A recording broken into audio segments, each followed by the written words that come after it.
ነው። ሙስሊሞችን እንዴት ናችሁ፣ ሰላም ናችሁ፣ ሰላም አላችሁ አትበሉ። እንደዛ ካላችሁ እናንተ ራሱ ሙስሊም ናችሁ የሚል አገኘሁኝና እቺን ነገር እንዴት ታያታለህ? እስኪ ምን ማለት ፈልጋ ነው? እኔ አይመለከተኝም በዛ ጉዳይ ላይ። እኔ ዝም ብዬ ትምህርትን እማራለሁ። አቦ የእግዚአብሔር ቃል እኮ ነው ጉራጌ። የእግዚአብሔር ቃል ሙስሊሞችን ሰላም አትበሉ ይላል። ምሳሌ ችን አንብባትማ እንዴ ያትማ የሰው ልጅ አይ አለንገር መጽሐፍ ቅዱስ ልታሳኝ አልፈልግም፣ እንከራከርህም አልፈልግም። ሰማኛ እንድከራከርህም አልፈልግም። መጽሐፍ ቅዱስም ደግሞ አይልም ብዬም ልደረቅም አልፈልግም። በዚህ ጋር ምንድነው የምፈልገው? ቁጭ ብዬ ትምህርቴን መማር እፈልጋለሁ። ይመቸናል፣ ችግር የለውም። በቃ አላስጨንቅህም። እሺ ሀቢቢ፣ ግን ዝም ብለህ ጫያትማ እንዴ ምን ትላለች? ክርስቲያን ያልሆነውን እንዴት አደርክ እንዴት ዋልክ አትበሉ። እንዴት አደርክ እንዴት ዋልክ የሚል ቢኖር በስራ ወይም በአምልኮቱ አንድ ሆነ እንዳለ እያለ ይቀጥላል። ስለዚህ አንድ ሰው ሙስሊም ሄዶ ሙስሊም ሰላም ብሎ ከተናገረው እሱ ራሱ ሙስሊም ሆኗል ማለት ነውና ያው እንድታውቁ በሚለው ነው። በቃ ጥያቄ ያለ እስልምና ላይ ጉራጌ እደግመዋለሁ። ደህና ነህ እንዴት ነህ? እዚህ ጋር ደግሞ ምን ይላል? ደህና እንዴት አደርክና እንዴት ዋልክ የሚል ካለ በአምልኮቱ አንድ ሆነ ይላል። ከኔ ጋር አንድ ሆነሃል፣ ሙስሊም ሆነሃል። ስለዚህ ጉራጌ በክርስትናም ገሃነም ነው የሚገባው፣ በእስልምናም ገሃነም ነው የሚገባው። ለምን አንተ ኦልሬዲ ክርስቲያን ነኝ የምትለው። ስለዚህ ቶሎ ምረጥ። አላህ ሂዳያ ይስጥህ። ምንድን ነው የምመርጠው? አሁን ክርስትና ላይ ከቆየ ገሃነም ነው የሚገባው። ለምን ካልከኝ ኦልሬዲ ሙስሊም ሰላም ብለሃል። አንደኛ ክርስትና ላይ ብቆይ ደግሞ በእስልምና አንግል ደግሞ ገሃነም ነው የሚገባው። ለምን ክርስቲያን ነህ።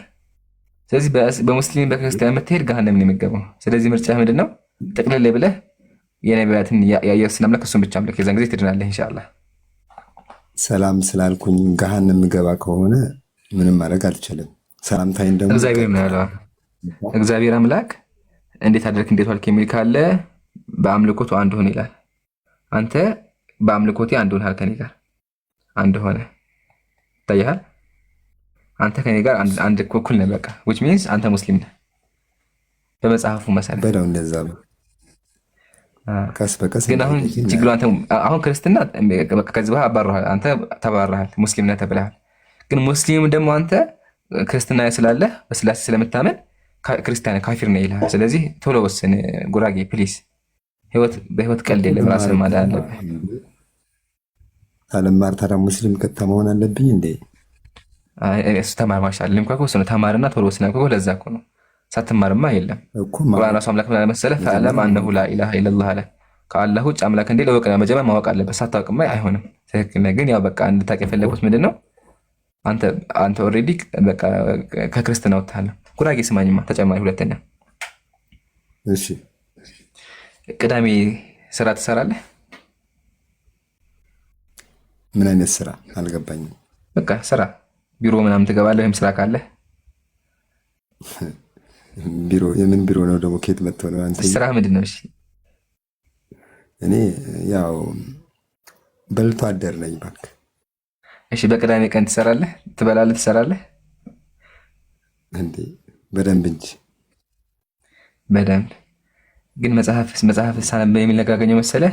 በቅዳሜ ቀን የሰራ ካለ ገሃነም ይገባል የሚል አገኘው። ያው እኔም ስለምሰራ ደግሞ ከፈረደብኝ መግባት ነው። ገባ? ስለዚህ ቅዳሜ ቀን ሰራ ተብሎ ገሃነም ልገባ ማለት ነው መሰለህ የተባለው። ቅዳሜ አሉ ቅዳሜ እግዚአብሔር ስራ ሰርቶ ያረፈበት ቀን ነው። ስለዚህ እናንተ ማረፍ አለባችሁ፣ ካላረፋችሁ ገሃነም ትገባላችሁ አሉ እግዚአብሔር ራሱ መጽሐፍ ቅዱስ ላይ። ህጉን ጨርሼ አላውቀውም። ይምራን ላሳየህ። እሺ ይምሩ አንድ የለውም። እሺ አትቱ ይኸውማ መጽሐፈ ኪዳን መጽሐፍ ቅዱስ ነው። እንደዚህ ይላል፣ የቅዳሜ እረፍት እግዚአብሔር ሁሉን ስራውን የፈጸመባት ፍጥረታትን ደሜን ፖይንት በቃ ፒላሩ ምንድነው ካለን ደሜን ፒላር ላኢላሃ ኢለላህ ሙሐመዱን ረሱሉላህ የሚል ቃል ነው። ትርጉሙ ምንድነው? ከአላህ በስተቀር ከአንዱ አላህ በስተቀር የሚመለክ አምላክ የለም። ነቢዩ ሙሐመድም የአላህ ባሪያ እና መልእክተኛ ናቸው ማለት ነው። ስለዚህም ጉራጌ እኔ የምጠራህ ወደ ምንድን ነው ካልከኝ፣ ሶስት አምላክ ከማምለክ ወጥተህ አሁን በክርስትና የሚመለኩት እነዚህ ናቸው። አብ ወልድ መንፈስ ቅዱስ ናቸው። አብ ወልድ መንፈስ ቅዱስ ሶስት አምላክ ያመለከ የለም በመጽሐፍ ቅዱስ። ዘዳግም ምዕራፍ 6 ቁጥር 4 ምንድን ያለው እግዚአብሔር? እስራኤል ሆይ ስማ አምላካችን ያህዌ አንድ ነው አለ። እግዚአብሔር ምን አለ? እኔ አንድ ነኝ አለ። ክርስቲያኖች ደግሞ ምን አለ? እግዚአብሔር ሶስት ነው አሉ። ስለዚህ የመጠራ ምንድን ነው ጎራጌ? ሶስቱን አምላክ ማምለክ ትተህ የእነዚህን አምላክ ማለትም የኢየሱስን አምላክ አንዱን አምላክ ኢየሱስ መጽሐፍ ቅዱስ ላይ አምላኬ አምላኬ ስለው የነበረውን አምላክ እንድታመልክ ነው። ያ ትክክለኛ አምላክ ነው። ይሄ ነው ዋናው። ቀጥሎ ምን ታደርጋለህ? አንድ አምላክ አለ እንዳምን ካመንክ በኋላ ቀጥሎ አላህ ለአንተ መልእክተኛ እንደላከልህ ማመን። እሳቸው ምንድን ናቸው? ነቢዩ ሰለላሁ ዐለይሂ ወሰለም። ነቢዩ ሰለላሁ ዐለይሂ ወሰለም ሰው ናቸው፣ ነብይም ናቸው፣ የአላህ ባሪያ ናቸው። ስለዚህ አላህ በእሳቸው በኩል ቁርአን እንዳመጣ የተከበሩ ነብይ እንደሆኑ ታምናለህ። የዛ ሰዓት ምን ታገኛለህ? የድህነት መንገድ ታገኛለህ። ፓውዝ ነኝ እኔ ነው አይደለም ኢምራን ትሰማለህ? እሺ የዛን ጊዜ የድህነት መንገድ ታገኛለህ። ነብዩ ሰለላሁ ዐለይሂ ወሰለም ሐዲስ ላይ ምን አሉ? መን ሸሂደ አላ ኢላሃ ኢላላህ ወአነ ሙሐመድን ረሱሉላህ ሳዲቀን ቢቀልቢህ ወነጠቀ ቢሊሳኒ ደኸለል ጀና ከማ ቃል። ነብዩ ምን አሉ? አንድ ሰው በልቡ አምኖ በምላሱ ላኢላሃ ኢላላህ ሙሐመዱ ረሱሉላህ ካለ ጀነት ገባ አሉ። ስለዚህ እስልምናችን ይሄ ነው፣ ጥሪያችንም ግልጽ ነው። እንደ ክርስትና ሶስትም አንድም ይተዋሃዱ በመለኮት ወይሰለሱ በአካላት ስላሴ ትደነቅ ትተማመን እንደዚህ ይባል ነገር ምስጢር ይባል ነገር የለም። በቃ አንዱን አምላክ አምልክ ነው። ኢቭን መጽሐፍ ቅዱስ ራሱ ምንድነው ያለው? ተመልከትማ መጽሐፍ ቅዱስ እግዚአብሔር ምንድነው ያለው? እኔ አንድ አምላክ ነኝ አለ። ይኸውማ ከእኔ በቀር ሌላ አምላክ የለም አለ። ይኸው እግዚአብሔር ምን አለ? እኔ አምላክ ነኝና ሌላ የለምና አለ እግዚአብሔር። እግዚአብሔር ማለት የሚጠይቅ እኔ አምላክ ነኝ ሌላ የለም አለ። ሌላ አምላክ የለም አለ። ቀጥሎ ምን አለ እግዚአብሔር? እርሱን የሚመስለው ማን ነው አለ። ያው እሱ ግን ብቻውን ነው፣ እርሱን የሚመስለው ማን ነው? ብቻውን ነው አለ እግዚአብሔር። እነሱ ሰማ ያደረጉ አይ እግዚአብሔር እኮ ብቻውን አይደለም፣ ከጎኑ ሌሎች ሰዎች አሉ። እግዚአብሔር ብቻውን አይደለም፣ ማን አለ? ወልድ አለ፣ መንፈስ ቅዱስ አለ አሉ። ያው ብቻውን አይደለም፣ የሚመስለው ማን ነው አለ። እግዚአብሔርን የሚመስለው የለም አይደለ? እነሱ ግን አይ የሚመስለው አለ፣ ይሄኛው እግዚአብሔር ይሄኛውን ይመስላል፣ ይሄኛው ደግሞ ይሄኛውን ይመስላል ብለው ያምናሉ። አንደኛ። ሁለተኛ ደግሞ እግዚአብሔር ምን አለ መጽሐፍ ቅዱስ ላይ? እኔ ብቻዬን እንደሆንኩኝ ከእኔ በቀር አምላክ እንደሌለ እዩ አለ። እኔ አድናለሁ፣ እኔ እገላለሁኝ፣ ሰማያትን ለብቻዬ ዘርግቻለሁኝ አለ። ምን አለ? ሰማያትን ለብቻዬ ዘርግቻለሁ አለ። ታዲያ ክርስቲያኖች ማለት ነው፣ ክርስቲያኖች መጥተው ምን አሉ? አይደለም ስላሴዎች ናቸው ዓለምን የፈጠሩት። ይሄን ቃል አዳምጡ። አንዴ የፈጠሩት አሉ። ተመልከቱ። ይሄ መጽሐፍ ሰይፈ ስላሴ ነው። ምን ይላል? ስሉስ ቅዱስ የአዳምና የሔዋን ፈጣሪዎቻቸው ይላል። ፈጣሪዎቻቸው እግዚአብሔር ምንድን ያለው? ብቻዬን ፈጥሬያለሁ አለ። ክርስቲያኖች ምን ያሉ? ፈጣሪዎቻቸው ነዑዙ ቢላህ ሶስት ፈጣሪዎች አለ አሉ። ይሄ ደግሞ ምንድነው? ይሄ ጥመት ነው። መጽሐፍ ቅዱስ የሚናገረው መካድ ነውና የአምላክን ጥሪ ደግሜ አቀርብልሃለሁ። አምላክ ምን ያለ ቁርአን ተመከት ያ አህለል ኪታብ አለ። አንተ ነው እሺ ጉራጌ አዳምጥ። አምላክ ምን አለ? እናንተ የመጽሐፉ ሰዎች ሆይ በሃይማኖታችሁ ላይ ወሰን አትለፉ፣ በአላህ ላይ እውነትን እንጂ አትናገሩ። አምላክ ላይ አትዋሹ። ምሳሌ ቅድም አምላክ አረፈ ያልኩት ነገር አትዋሹ። አምላክ ላይ አምላክ አያርፍም። ቀጥሎሳ የመርየም ልጅ አልመሲሳ የአላህ መልእክተኛ ወደ መርየም የጣላት የሁን ቃል ከእርሱ የሆነ መንፈስ ብቻ ነው። በአላህና በመልእክተኞች እመኑ።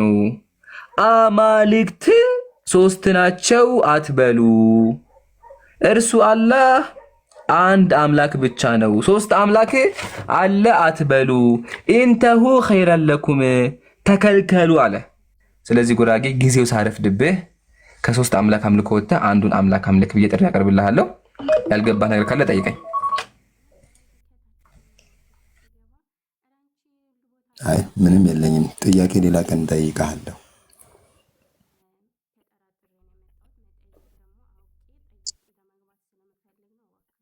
እሺ ጀዛኪላ ችግር የለም። ፓውዝ የሚሆን ካላወርዱ እሺ፣ ፓውዝ የሚሆን ሪፖርት ያደርጋሉ። እሺ ጉራጌ ተመለሰልህ? ሳታወርዱኝ ጥያቄ ጠይቅ። ይቅርታ ቆይ ረጋ በል ተራህን ጠብቅ ወገናችን። እሺ ፕሊስ ክርስቲያኖች ማለት ነው እንደው ቢያንስ ከሙስሊሞች አደብ ተማሩ። እሺ ምሳሌ እኔ ሳወራ ዩቲ አታወራ፣ ኡስታዝ ጀማል አያወራም፣ በተራ ነው የምናወራው። ስለዚህ ፕሊስ እኛ ቤት ስገቡ ቢያንስ እንደ ሰው እንሁን። ሰው ሳወራ መሀል አትግቡ። ተራህን ጠብቅ። እሺ ጉራጌ ተመልሶልሃል?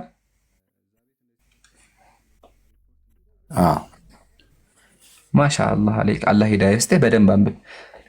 አሁን ጉራጌ ቃል በቃል እናውራና ከዛ ይበቃናል።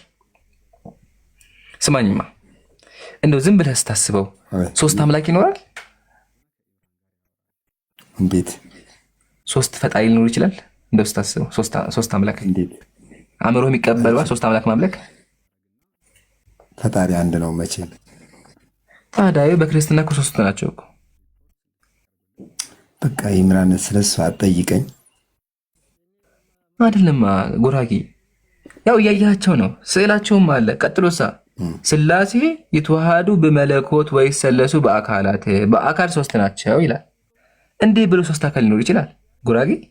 እሺ እንዴት ነው? ቢላህ አለይኩ አንተም አስበውማ ሶስት አምላክ ኑሮ እንዴት ብለህ ለሶስት አምላክ የምትሰግደው?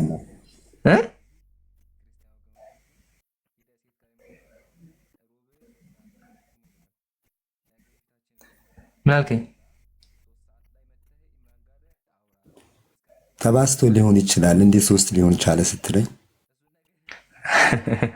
አላህ ሂዳያ ይስጥህ። አላህ ሂዳያ ይስጥህ። ዱዓ ይሄ ነው።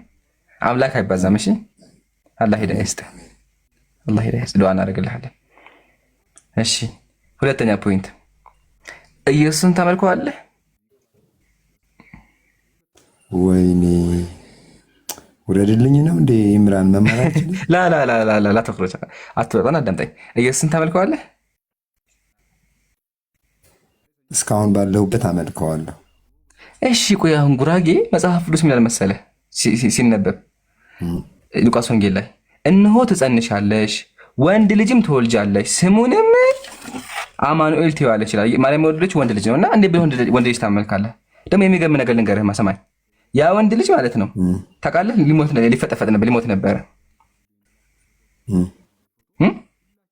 ሰራተኛይቱ ልገለው ነበረ። ላሳይክማ ዝም ብለህ ይኸው ይሄ የኦርቶዶክስ ተዋሕዶ ቤተክርስቲያን የማህበረ ቅዱሳን ገጽ ነው። መጽሐፍን ከፈልግ አወጣልሃለሁ። እንደዚህ ይላል። ኮቲባ የተባለች የእመቤቲቱ ገረድ ይህ ጀውጃዋ ሽማግሌ ደፍሮ እመቤቴን እንዲህ ይመልስላታልን ብላ ዮሴፍን በጥፊ መታ ሕፃኑን ነጥቃ ጣለችው ይላል። ኢየሱስን አምላክን ጂሰስ ክራይስት እናደገች ድንጋይ ላይ ፈጠፈጠችው። ሕፃኑም እሪ ብሎ አለቀሰ። ይኸው ሕፃኑም እሪ ብሎ አለቀሰ። ሲያለቅስ እመቤታችን እርሱን ተከትላ አለቀሰች ይላል። አምላክ እንዴት ብሎ በሰራተኛ ይፈጠፈጣል? ቀጥሎ ደግሞ እንዴት ብሎ አምላክ ያለቅሳል? ጉራጌ የሚያለቅስ አምላክ አለ? አሁን አስበውማ ድንጋይ ላይ ጥላው ቢሆን ሙቶ ነበር። በቃ የለም አምላክ።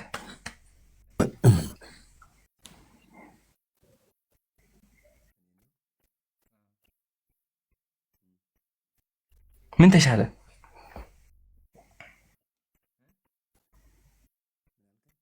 ተሻለ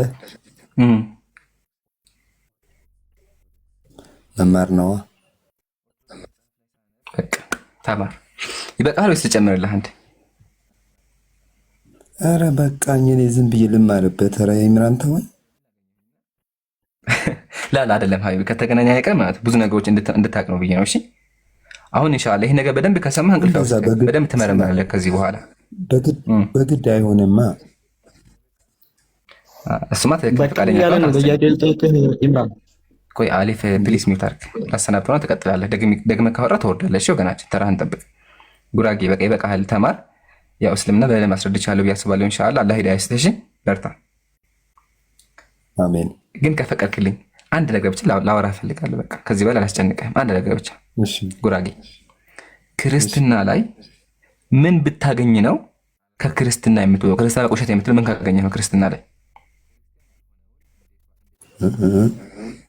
ክርስትና ላይ ምን ብታገኝ ነው ክርስትና ውሸት ነው የምትለው? በቃ የምትዘጋው ክርስትና ውሸት በ100% የምትዘጋው። ምን አልክ? አይሰማም? አሁን ይሰማል።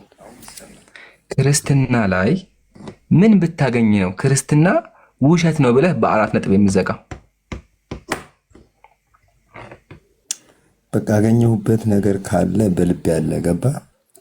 አሁን እዚህ ጋር እንደዛ ወይም ደግሞ የማይሆን ነገር አንብቤ ያለው ወይም ደግሞ የማይመስል ነገር አይቻለሁ ልልህ አልፈልግም።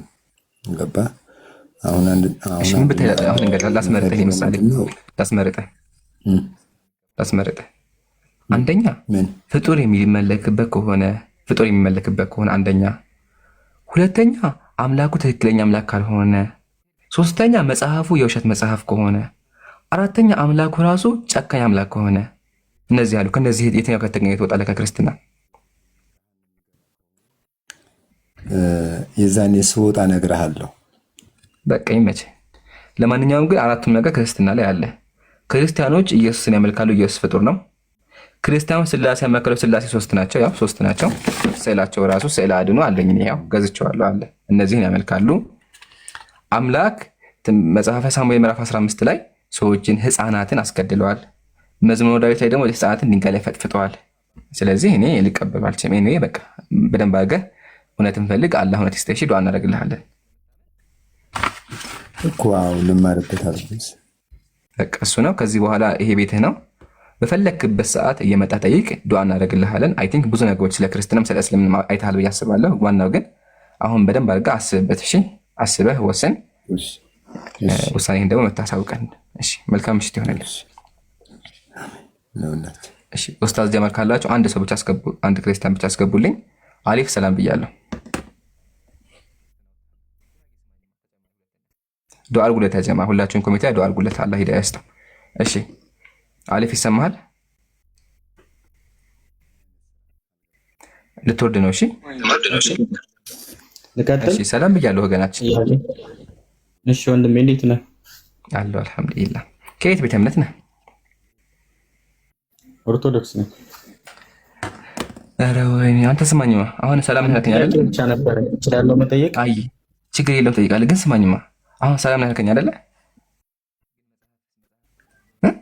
ጆሮዬ ነው ወይስ ሰላም ብለኸኛል? መጠየቅ የምትችል ብቻ ከሆነ ልጠይቅ። ችግር የለውም ትጠይቃለህ። ግን ደንግጬ እኮ ነው። ለምን መሰለኝ ደንግጬ አሊፍ ስገባ ሰላም አልከኝ።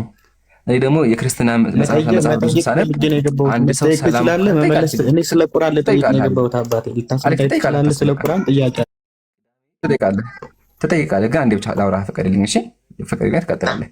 አሁን አንተ ሰላም አልከኝ። ጥያቄ መጠየቅ ትችላለህ ወይ? ቆይ አዳምጣ። አንድ አይነት ጥያቄ ብሎ ሰው መጠየቅ የለብህም እኮ። አይ አይደለም፣ ቢሆንም መነሳት አለበት። አሁን አንተ ሰላም ብለኸኛል። በክርስትና መጽሐፍ መሰረት ደግሞ ክርስቲያን ያልሆነ እንዴት አደረክ እንዴት ዋልክ የሚል ካለ ስለ ቁርአን መመለስ ማስተማር ትችላለህ። እሺ ትጠይቃለህ። አንዴ ላንብበው። ይሄን ላንብበው አንዴ። እሺ ላንብበው ትፈልጋለህ? አንዴ የክርስትና ሰዎች እሺ አንዴ ላንብበው። ይሄንን ሌሎች ሰዎች ማስተማር ትፈልጋለህ ወይ ያልኩት? አይ ያ ጀማ እንዲነበብ ፈቃደኛ አይደለም። ግን እናንተ ይሁት። እሺ ያው አንድ ክርስቲያን ሙስሊምን ሰላም ካለ እሱ ራሱ ሙስሊም ሆኗል፣ ከክርስትና ይወጣል። እና አሊፍ ያው ቢከብድህም ከክርስትና ወጣሃል። ለምን? እኔ ሰላም ብለኸኛል። ይሄ መጽሐፍህ ነው። በቃ አሁን ጥያቄህን አቅርብ።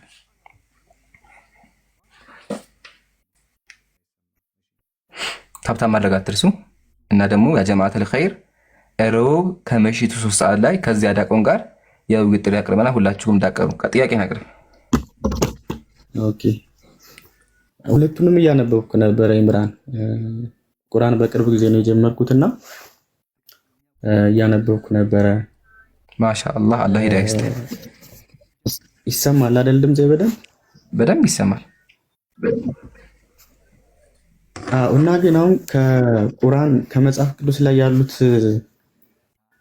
የተሰፈሩት ታሪኮች በተመሳሳይ ሁኔታ ቁርአን ላይ ሰፍረው እያገኘኋቸው ነው እና በጣም ግራ ስለተጋባው ነው መጠየቅ የፈለግኩት። እንዴት አንደኛ ነቢያት ራሱ እዛ ላይ ያሉት ነቢያት በተወሰነ መልኩ እዚህም ላይ ሰፍረዋል። ኢየሱስም ነብዩ ኢሳ ተብሎ ሰፍሯል። ያው ማርያምም መርየም ተብላ፣ ነብዩ ዮናስም ዮኑስ ተብሎ በቃ በተለያየ ስም የሆነች ስም ተቀይረው ሰፍረዋልና እንዴት እንደዛ ሊሆን ቻለ? በመጽሐፍ ቅዱስ ላይ የተነገሩ ለምሳሌ ከኔ በቀር ሌላ አምላክ አታምልክ ተብሎ የተጻፈው እዚህም ጋር እንደዛ አይነት ነገር አለ። ቢጤ የለውም አላህ ምናምን የሚል በቃ አለ አይደል? ተመሳሳይ ቃላታቸው ትንሽ ተለያይቶ ግን የሚሰጡት ትርጉም ተመሳሳይ ነው። ታምራትም እንደዚሁ ኢየሱስ ክርስቶስ በእኛ ብዙ ታምራትን ሰርቷል ብለን እናምናለን እና እዚህም ጋር እንደዛ አይነት ነገሮች አሉ እና እንዴት እንደዛ ሊሆን ቻለ? እንደገና ደግሞ ለነብዩ መሐመድ አሳጥረውላ ልመልስልህ እንዳይረዝም ማለት ነው። አጠራገ ጥያቄ ላሳጥር እንትኑን አበዛሁት እንጂ ጥያቄው አንድ አይነት ነው። በነገራችን ላይ ለመዘዘር ብዬ ነው እንጂ አንድ አይነት ነው የጠየቅኩት። ጥያቄ ብዙ አይደለም። ሁለተኛውን ልጠይቅ። ለነብዩ መሐመድ ቁርአን ሲወርድ አሊፍ ይሄን ልመልስና ትጠይቃለሽ። በተራ ሰው እንዳይወዛገብ ይሄን ልመልስና ትጠይቃለህ። አሁን የታገር ደግሞ አዳምጠኝ እሺ። ተባረክ። አንደኛ ቁርአንና መጽሐፍ ቅዱስ ይመሳሰላሉ። ስለዚህ ቁርአን ኮርጆ ነው እንደሚል ነገር ነው ሐሳቡ ሲሰበሰብ ማለት ነው። መጀመሪያ ማወቅ ያለብህ ነገር አብርሃም፣ ነብዩ ሙሴ እኛም ጋር እናንተም ጋር አሉ ማለት አንድ አይነት ናቸው ማለት አይደለም። በጣም ይለያያሉ። መጽሐፍ ቅዱስ እነሱ ላይ ስለዋሸስ እሱን በኋላ አሳይካለሁ ኢንሻአላህ። ሙስሊሞች ምን እናምናለን መሰለህ? ይሄ መጽሐፍ ከመሰራቱ በፊት እናንተ ይሄን መጽሐፍ ቅዱስ ከማለታችሁ በፊት ትክክለኛ መጽሐፍ ነበረ። የሙሳ አለይሂ ሰላም መጽሐፍ ነበር። ያ መጽሐፍ ደግሞ ብርሃን ነው። ተመልከት፣ አምላካችን ቁርአን ላይ ምን አለ? ኢና አንዘልነት ተውራት አለ። እኛ ተውራትን በውስጧ መመሪያና ብርሃን ያለባት ስትሆን አወረድና። ስለዚህ አምላካችን ብርሃን የሆነ መጽሐፍ አውርዶ ነበረ። ይሄ ብርሃን የሆነ መጽሐፍ ምን ሆነ? ሊቃውንቶች በርዘውት አቃጥለውት፣ ይሄውማ እንደዚህ አድርገውት ማለት ነው። በዚህ መንገድ አቃጥለውት አሁን እናንተ ጋር ደረሰ። እናንተ ደግሞ የአምላክ ቃላችሁ ወሰዳችሁት ማለት ነው። በዚህ መንገድ እናንተ ጋር አለ። አሁን ይኸው በዚህ መንገድ እናንተ ጋር አለ። ይሄ ነው አያ፣ በዚህ መንገድ እናንተ ጋር አለ። ስለዚህ እናንተ መናጋችሁ ከትክክለኛው መጽሐፍ ይሄን መጽሐፍ አወጣችሁ። ለዛ ነው አልፎ አልፎ ምን የሚል ታገኛለህ? ምሳሌ ስለ አብርሃም አለ፣ ስለ ሙሴ አለ። ግን አለ ማለት ደግሞ አንድ አይነት ናቸው ማለት አይደለም። ላሳይክ ምሳሌ ቁርአን ላይ አምላካችን ምን አለ? እሺ ወጀዐልናሁም አኢማ ነቢያቶቼ በትእዛዛችን ወደ በጎ ስራ የሚመሩ መሪዎች አደረጋቸው። ነቢያት በእስልምና ወደ ጥሩ ነገር የሚመሩ ናቸው። ወደ እነርሱም መልካም ስራዎችን መስራት፣ ሰላትን መስገድ፣ ዘካን መስጠት አስወደድን፣ ለእኛም ተገዢዎች ነበሩ አለ። የሙስሊሞች ነቢያት እና አብርሃም እነ ዳዊት ምንድን ናቸው? ጥሩ ሰዎች ነበሩ፣ ጥሩ ነገር ያዛሉ። ግን ወደ መጽሐፍ ቅዱሶቹ ስንመጣ ማለት ነው ገና ከመጀመሪያው ስንጀምር ልጆቻቸው ጋር የሚተኙ ሰክረው ራቁታቸውን የሚሆኑ መሰለ። ተመልከት፣ እንደዚህ ላይ ኦሪት ዘፍጥረት ላይ ኖህ ገበሬ መሆን ጀመረ፣ ወይን ተከለ፣ ከወይን ጠጅ ጠጣና ሰከረ፣ በድንኳኑም ውስጥ ራቁቱን ሆነ ይልሃል። ነብዩ ኖህ ምን አደረገ? ሰክሮ ራቁቱን ሆነ ይልሃል መጽሐፍ ቅዱስ። አያ ይሰክር ነበረ። በእስልምና አምላካችን ይላል እነሱ ጥሩ ሰዎች ናቸው፣ ወጀዐልናሁም አኢማ መሪዎች ናቸው አለ። ምሳሌ ዳዊት አንድ ሚስት ለማግባት ብሎ 200 የወንድ ብልት ቆረጠ። ተመልከት፣ ዳዊትም መጽሐፍ ቅዱስ ነው እሺ። ዳዊትም አብረውት የነበሩ ሰዎች ሄደው 200 ፍልስጤማውያንን ገደሉ። ለንጉሱ አማች ይወት ዘንድ ሸለፈታቸውን ብልታቸውን ማለት ቆርጦ በቁጥራቸው ልክ ለንጉሱ አቀረበ። ከዚያም ልጁን ሚልኮን ዳረለት ይላል። ያንተ ነብይ ዳዊት ምን አደረገ? ብልት ቆርጦ ሚስት አገባ ይላል። ምሳሌ ደግሞ ምን አደረገ? ሰዎችን ይገል ነበረ። ያውማ በውስጧም የነበሩትን ህዝብ አውጥቶ በመጋዝ ተረተራቸው፣ በመጥረቢያ ቋረጣቸው። ሰዎችን በመጋዝ ተረትር ነበር። አያ የመጽሐፍ ቅዱስ ነቢያት ሰዎችን በመጋዝ ትርትር ያደርጋሉ። ሰዎችን ቆዳቸውን ይገፋሉ። አውዙ ቢላህ። የኛ ነቢያትሳ እንደዛ ነገር ጭራሹ ነው ያደርጉም። ለዛ ነው መጽሐፍ ቅዱስ ትክክለኛውን ታሪክ ቀይሮ በርዙ አመጣ የምንለው። ስለዚህ ፖይንቱ ምንድነው? መጀመሪያ ትክክለኛ መጽሐፍ ነበር። ከዛ ከትክክለኛ መጽሐፍ ቄሶቹና አይሁዳውያን መጽሐፉን በርዘው ነቢያትን ተሳደቡ፣ አምላክን ተሳደቡ። ምሳሌ ኢየሱስ በእስልምና ምን አለ?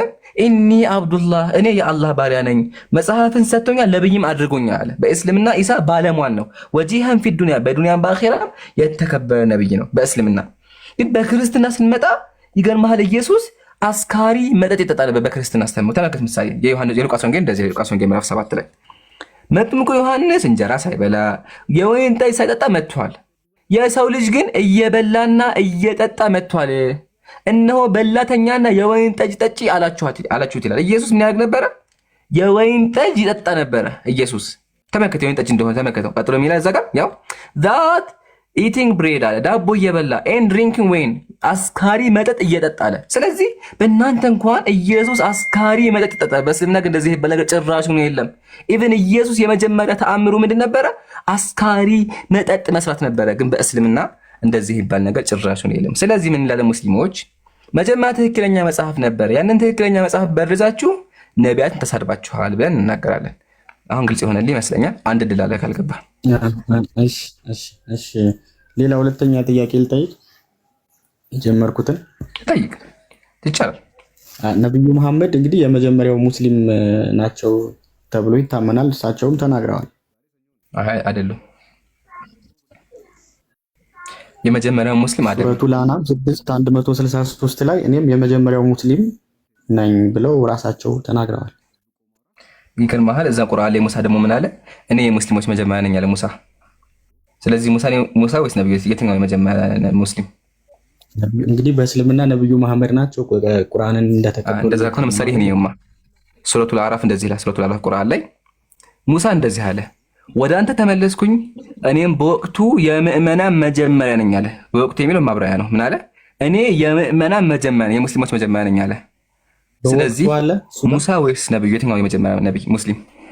በወቅቱ ይላል እሱ ጋር የለም። አረበኛው ላይ ይሄ ማብራሪያ ነው። እሺ እንዲገባህ ነው። በቅንፍ ያስገቡት የለም። አረበኛ ወአና አወሉ ሙስሊሚን የሚለው ሙእሚን። እሺ ማለት እኔ አሁን የተመሳሰለብኝ ነገር አለ ማለት ቁርአንና መጽሐፍ ቅዱስ አንድ ነው ለማለት ፈልጌ አይደለም። አንተ ያልተረዳኸው ነገር በተወሰነ መልኩ እቺን መልስና ተቀጥላለህ። እቺን መልስልህ። እሺ አንዴ አንተ ያመጣኸው አንቀጽ ይሄን ነው። እሺ አክሷ እንዲገባህ ብዬ ነው ያመጣኸው አንቀጽ ይሄን ነው። ምን ይላል? ጌታዬ ወደ ቀጥተኛ መንገድ፣ ትክክለኛ ሃይማኖት፣ ወደ እውነት አዘንባይ ሲሆን የአብርሃምን መንገድ መራኝ። ስግደቴ፣ መገዛቴ፣ ህይወቴ፣ ሞቴ ለአላህ ነው፣ ለእርሱ ተጋሪ የለውም። በዚህም ታዘዝኩኝ፣ እኔም የሙስሊሞች መጀመሪያ ነኝ በይላል። የሙስሊሞች መጀመሪያ ነብዩ የሙስሊሞች መጀመሪያ አይደሉም። ለምን ከዛው ራሱ መልስ ተመልከት። የአብርሃምን መንገድ መራኝ ይላል። ነብዩ የአብርሃምን መንገድ ነው የሚከተሉት እንጂ አዲስ መንገድ አላመጡም። የአብርሃም መንገድ ምንድነው? የአብርሃም መንገድ ላሳይክ እንደሆነ የአብርሃም መንገድ አብርሃም መንገዱ ምንድነው? አብርሃም አይሁዳዊ ክርስቲያንም አልነበረም፣ ግን ወደ ቀጥተኛ ሃይማኖት የተዘነበለ ሙስሊም ነበር። አየህ አይደለ? ስለዚህ አብርሃም ራሱ ሙስሊም ነበር። ነብዩ ሰለላሁ ዐለይሂ ወሰለም ደግሞ የአብርሃም ተከታይ ናቸው። ታዲያ ቁርአኑ የመጀመሪያ ሙስሊም ሲል ምን ማለት ፈልጎ ነው ካልከኝ፣ በነብዩ ዘመን ከተላኩት ማህበረሰብ አንጻር በአላህ መጀመሪያ ያመኑት ነብዩ ናቸው። ከተላኩበት ማህበረሰብ አንጻር በዛ ማህበረሰብ ሙስሊም አልነበረም። አሁን በወረደው ሸሪዓ የሚታዳ አልነበረም። ስለዚህ ነብዩ ሰለላሁ ዐለይሂ ወሰለም መጀመሪያ አምነው ከዛ ደግሞ ሰዎችን እንዲያምኑ አደረጉ ማለት ነው። ተመልከት፣ ማስረጃ ቀበለ ሙስሐፉ ትቢያን መጽሐፉን ይኸው እንደዚህ ይላል። አልሙራድ የተፈለገው እኮ ሚን አህሊ መካ ከተላኩበት ማህበረሰብ ነው። ሊአነሁ አወሉ ሙስሊሚና ሚንሁ ነብዩ ከተላኩበት ማህበረሰብ የመጀመሪያ ሙስሊም ናቸው አለ። ስለዚህ አንጻራዊ ነው። ኢቭን ሙሴ ራሱ እኔ የሙስሊሞች መጀመሪያ ነኝ ብሏል። ግን ከተላከበት ማህበረሰብ አንጻር ማለት ነው እንጂ የመጀመሪያ ሙስሊም በአጠቃላይ ደረጃ አደም አለይሂ ሰላም ነው።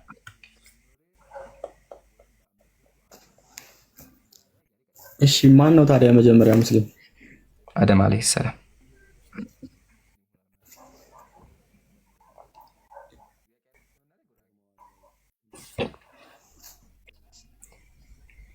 ተመለሰልህ? እነሱ ለመሆናቸው ማስረጃው ምንድን ነው? ቁርአን። እሺ ሌላ ጥያቄ ልጠይቅ። እንግዲህ ከክርስቶስ ልደት 610 ዓመት በፊት ነው ቁርአን የወረደውና ራሱን ለምን አልቻለም? ለምን ከመጽሐፍ ቅዱስ ላይ ያሉትን ነቢያትን ኢብራሂምን እነሱን ኢሳን ወደዚህ ማምጣቱ ለምን አስፈለገ? የተኮረጀ አያስብልም ወይ? እንደገና ደግሞ ለነብዩ መሐመድ በመላኩ ጅብሪል አማካይነት ቁርአን ሲወርድ ወረደልኝ አሉ እንጂ ሌላ አብሯቸው ያየ ሰው የለም። እናንተ ያው የምትጠቅሱት መላኩ ገብርኤል ወይም ሚካኤል ልትሉ ትችላላችሁ። ግን ከነቢያት አሁን ለምሳሌ ጌታ ኢየሱስ ክርስቶስ በነበረ ጊዜ አብሮት የነበሩ ነቢያቶች አሉ ተብሎ ይታመናል። እናንተ ኢየሱስን እንደ አምላክ ባትቆጥሩም ግን እኛ መጀመሪያ ኢየሱስ አምላክ ነው ብለን እናምናለን። ግን መጀመሪያ ኢየሱስ ሲረገዝ ማለት ነው። አንድ አዳምጠኛ። መጀመሪያ ኢየሱስ ሲረገዝ ያየ ሰው አለ? መልአኩ ገብርኤል መጥቶ ወደ ማርያም እንድንግባባ ማለት ነው። እንድንግባባ እሺ፣ ፕሊስ አታቋርጠኝ። እሺ እንግባባ። የሉቃስ ወንጌል ላይ መልአኩ ገብርኤል መጥቶ ማርያምን ሲያበስራት ያየ ሰው አለ?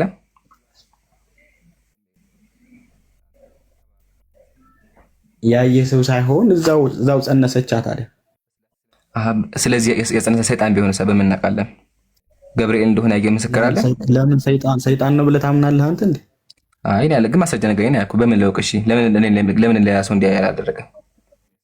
ለምን ማርያም ብቻ? አንተ ይሄኛውን ከዚህ ጋር ለምን ታነጻጽረዋለህ?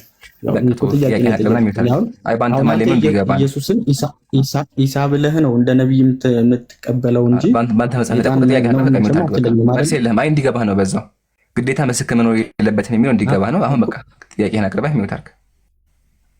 ቀጥል።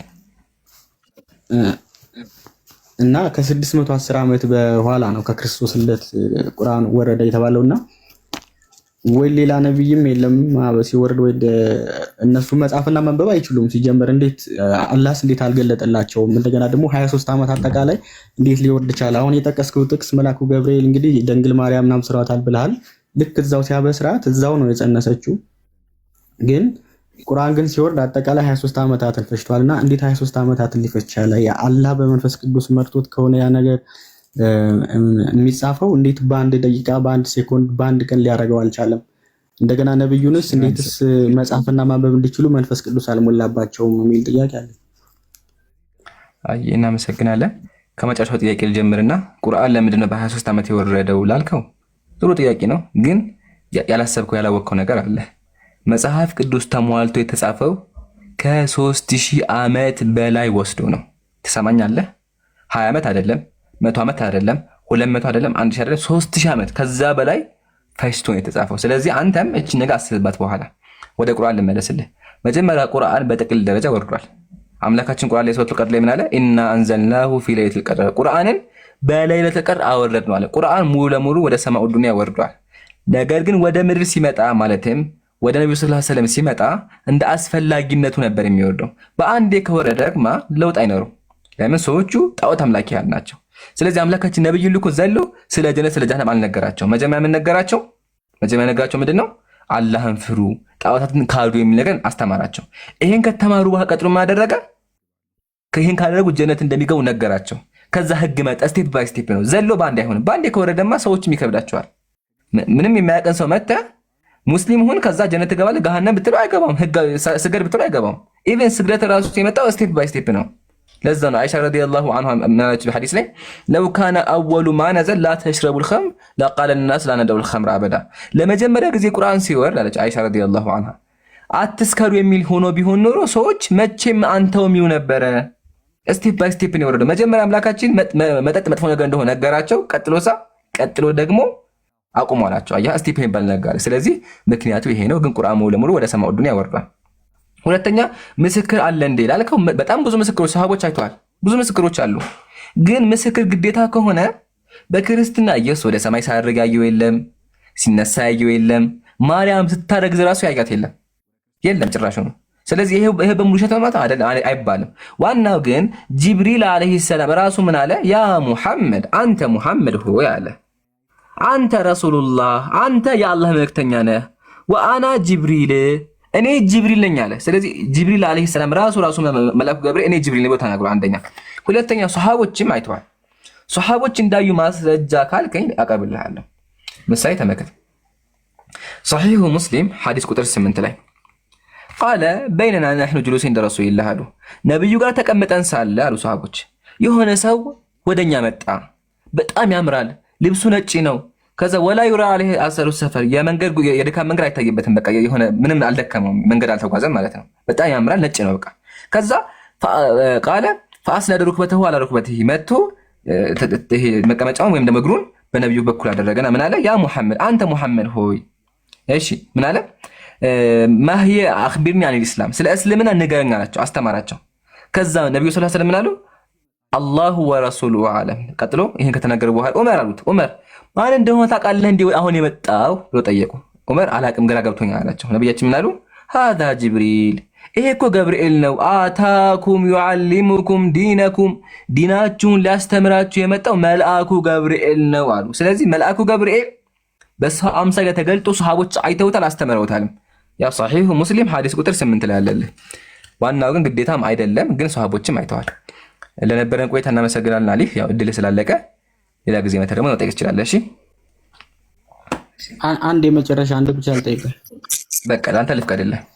ቀጥል። አንድ ጥያቄ ብቻ ነች። ቀጥሽ አጠረጋ አቅርብ። ሱረቱል ጣሃ 20:12 ላይ እኔ ጌታህ ነኝ መጫሚያዎችህንም አውልቅ አንተ በተቀደሰው ሸለቆ በጧ ወይም በሲና ነህና የሚል አለ ቁርአን ላይና በተመሳሳይ መልኩ በእኛም ሙሴ ጫማህን አውልቅ የተቀደሰች ተራራ ወይ የቆምክባት መሬት የተቀደሰች መሬት ናትና የሚል ተመሳሳይ ቃላቶች ናቸውና እንትናቸው አንድ ነው። የሚሰጡት መልእክት ወደታች ወረድ ብሎ አምላክ እኔ ነኝ እዚህ ጋም ለእሱ አላህ እሱ ብቻ አምላክ እንደሆነ እንዲሰግድ ያዘዋል። እዚህም ጋር ተመሳሳይ ነውና ይሄ ነገር ተመሳሰለብኝና በጣም ግራ ተጋብቼ። እሺ ልመልስልህ። አንደኛ አይመሳሰልም። ለምን ቁርአን ላይ ምንድን ነው ያለው አምላካችን? ኢነኒ አነላህ እኔ አላህ ነኝ ነው ያለው። ለሙሳ እኔ አላህ ነኝ ነው ያለው። በእናንተ ሳ ምንድን ነው ያለው? ኢህ አሸር ነው ያለው። ኢህ አሸር እኔ ነኝ ያለው። አንደኛ አይገናኝም። ለዛ ነው እናንተ የአምላክን ስም አታውቁም የምንለው። እናንተ መጽሐፍ ላይ አምላክ ስም አይታወቅም። በእኛ ግን አላህ ምን አለ? ኢነኒ አነላህ እኔ አላህ ነኝ አለ። አንደኛ ይሄን ካወቅን እንደሚላይ ከገባ። ሁለተኛ ለምን ግን ሙሳ የሚባል ነገር አለ? ቅድም ገልጬልሃለሁ። ይሄ መጽሐፍ ቅዱስ የሚባለው መጽሐፍ መሰረቱ ትክክል ነበረ። መሰረቱ የትክክለኛ መጽሐፍ ነበረ። ግን የትክክለኛ መጽሐፍ የተበረዘ ውጤት ነው ካልከኝ ምንድን ነው? መጀመሪያ አምላክ ትክክለኛ መጽሐፍ አውርዶ ነበረ። ያን መጽሐፍ ደግሞ አይሁዳውያን ቀየሩት፣ በረዙ። እንደዚህ ብጠስ ተጣቁት። እንደዚህ ተበላ፣ ምስጥ በላው። ምስጥ እንደዚህ በላው። እንደዚህ ከተበላው መጽሐፍ እናንተ አደረጋችሁ፣ ኮፒ አድርጋችሁ የቀረውን በራሳችሁ ሞልታችሁ ተከተላችሁ። አያ ለዛ አልፎ አልፎ የነቢያት ታሪክ አለ። ምሳሌ አብርሃም ልጅ እንዳለው አላህ እንደባረከው አላህ ሰዋ እንዳለው ቁርአን ላይ ማለት እናንተም ላይ አለ። ግን ደግሞ አልፎ አልፎ ውሸት ታስከበቡታላችሁ። ብዙ ቦታ ውሸትም ገብቷል። ግን ቁርአን ከመጀመሪያው እስከ መጨረሻው አምላክ ቃል ነው፣ እስካሁን ጠብቆታል። እንደዋሸም ደግሞ መጽሐፍ ቅዱስ ላይ አለ። ምሳሌ ቁርአን ላይ እነኒ አላህ እኔ አላህ ነኝ አለ። በእናንተ ግን አምላክ ስም አይታወቅም፣ በክርስትና አልነገረውም። ስለዚህ በዚህ አንፃር ነው ግልጽ ይመስለኛል። ለነበረን ቆይታ እናመሰግናለን። መልካም ቀን ይሁንልህ። ያው እኔ ለጥያቄ ስለሆነ የገባሁት ለምትመልሳቸው መልስ ዲፌንድ አላረግም። ለምን ለጥያቄ ስለሆነ የገባሁት ለዛ ነው። አመሰግናለሁ። እስኪ አንዷን መልስልኝ ፕሊስ። እንደው በምታመልከው አምላክ አንዷን መልስልኝ። ከእስካሁኑ ጥያቄ ምሳሌ አምላክ ስም ማን ነው? አምላክ ለሙሴ እኔ ማን ነኝ ያለው? እሺ አንዴ ትንሽ ደቂቃ ስጠኝ። በቃ አሰብህበት እና ችግር የለውም። ይሄ ቻሌንጅ ነው አለሁ ችግር ኢላ አን የቁመ ሰዓ። አዳምጠኝ በደንብ ሚውት አድርግ አንዴ አዳምጠኝ። እሺ ችግር የለም። አስበህ ታወራለህ። የአምላካችሁ ስም ማን እንደሆነ ንገሩኝ። የአምላካችሁ ስም አምላካችሁ ለሙሴ እኔ ማን ነኝ ያለው ካወቃችሁት፣ አታውቁትም ግን የለም አምላክ ስም ጠፍቷል። ለማንኛውም ሚውት አድርግ። የውያ ሰላም ብያለሁ። ሰላም እንደምን አለ ኢምራን? ሰላሙን አላመን ተቢያለ ኢምራን አንድ ጥያቄ ብቻ አንድ መልስልኝ ብቻ አይደል ያልክኝ? አንዱ መልስልኝ በቃ ልውጣ። እሺ ይሄ መልስልኝ። ይሄ መመለሳችንም ችግር ዋና የፈለኩት ነበር፣ ግን ቀጥ የፈለኩም ዮሐንስ 28 ላይ ምን ይላል መሰለህ? እሺ ዮሐንስ 28 ላይ ጌታ ከተሰቀለ በኋላ ተጠራጥረውት ነበረ። ሰማሃል ድምጼ? ከይቅርታ ጋር አንዴ ግን መጀመሪያ የእግዚአብሔር ስም አነግረኝ። የአምላክ ስም ማን ነው? መጀመሪያ እኮ ልነግርህ እኮ ነው፣ ወደዛ ልሄድልህ ነው። ከዛስ መጀመሪያ ሰው ጀመቀጥ ቶማስ ስላላመነ ነክቼ ማመን ፈልጋለሁ አለና ልክ ጎኑን ሲነካው ከተነሳ በኋላ የተወጋ ጎኑን ነካና ዳሶ ሲያይ ራሱ መሆኑን አወቀና ቶማስ ምን አለ? ጌታዬ አምላኬ አለ። ከዛ እግዚአብሔር ምን አለ? ጌታዬ አምላኬ አትበለኝ አላለው። ምንም አላለው፣ ዝም ነው ያለው። ጌታዬ አምላኬ ሲለው ከዛ በኋላ ምንም እግዚአብሔር ጌታዬ አምላኬ አትበል እኔ አምላክ አይደለሁም የሚል ቃል አልተጻፈም። ወደታች ማየት ትችላለህ። አሁን በዚህ ቃል ብቻ ማለት ነው እንዴት እንደሚያጨርበው ላሳይክ። መጽሐፍ ቅዱስ ትክክል ካልሆነ ለምሳሌ አሁን አንተ ነብዩ መሐመድ ወይም አላህ ብለህ አትቀበለውም አይደለ? እኔ አይደለሁም ትላለህ አይደለ? ስለዚህ አምላክ ስም ኢየሱስ ነው። ብዙ ስሞች አሉት እኮ አንድ ስም ብቻ አይደለም። ከነሱ ስሞች በቃ አንድ ስም ፈልገህ ንገረኝ። አንደኛ። ሁለተኛ ደግሞ አዳምጠኝ። አሁን ባመጣው ጥቅስ ብቻ ቄሶቹ ምን ያክል እንደሚያጭበረብሩ መጽሐፍ ቅዱስ ምን ያክል እንደተበረዘ አሳይሃለሁ። አሁን አንተ ምንድን ነው ያልከኝ? ቶማስም ጌታዬም አምላኬም አይደለ ያልከው? ግን እንደዛ አይልም። ወረበል ካዕባ እንደዛ አይልም። የሚለው ምንድን ነው? ቶማስም ኤንድ ቶማስ ይኸውማ ምንድን ነው የሚለው? ኤንድ ቶማስ አንሰርድ ሂም አንቱ ሂም ሳይንግ ማይ ሎርድ ኤንድ ማይ ጋድ ነው። በጣም ይለያያል ኢምራን፣ አንተ የምትይዘው በጣም ይለያያል። እኔ እዚህ ጋር በጣም ይለያያል። ከየት እንደምታመጣው አላውቅም። ይሄ አሁን ይሄ እንግሊዝኛ መጽሐፍ ነው። ከፈለግ ግሪኩን ከፍትልሃለሁ። የመጀመሪያ መጽሐፍ እዚህ ይከፈታል። አማርኛው አንተ ጋር ያያል። አንተ የምታነበት ያንተ የተጨበረበ ያልኩህ ላሳየህ እኮ ከፍቼ ማውራ ያው መጽሐፉን አሳይቼ እዚህ ጋር አለ መጽሐፉ። ያው ይሄ ነው መጽሐፉ። ይሄ መጽሐፍ ቅዱስ ነው።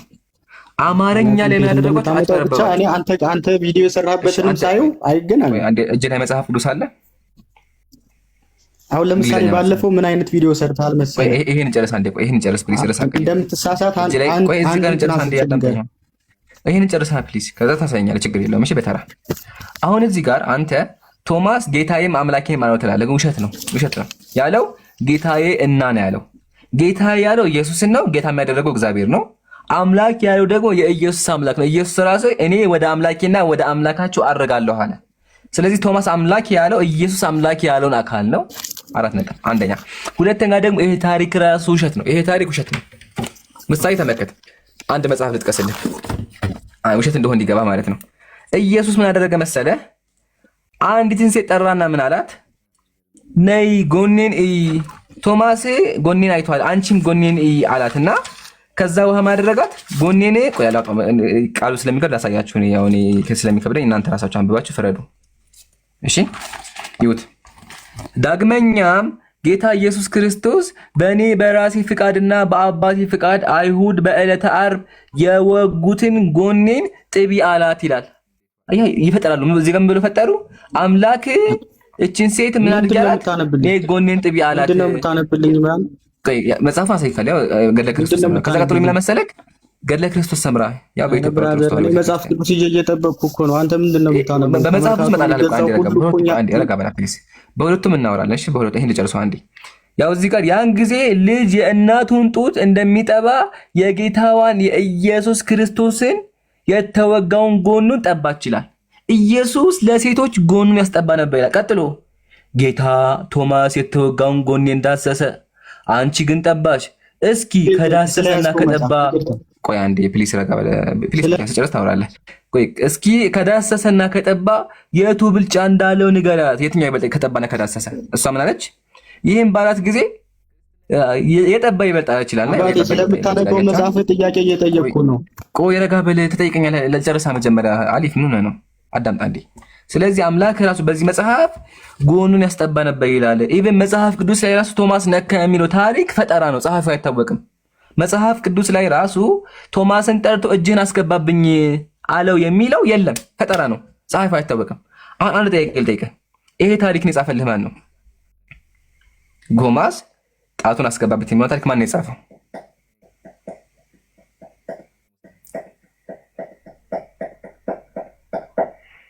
አሉ ወገኔ የት ገባ?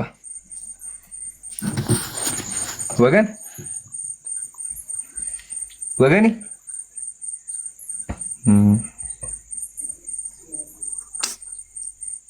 የለም።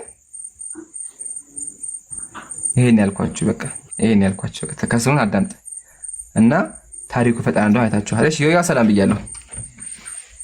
ኢምራን እንዴት ነህ? አልሐምዱሊላህ ወገኔ ሰላም ብያለሁ። ከየት ቤተ እምነት? ክርስቲያን ነኝ። ጴንጤ ኦርቶዶክስ? ኦርቶዶክስ ነኝ። ኦርቶዶክስ ነህ? እሺ ልጠይቅህ ትጠይቃለህ?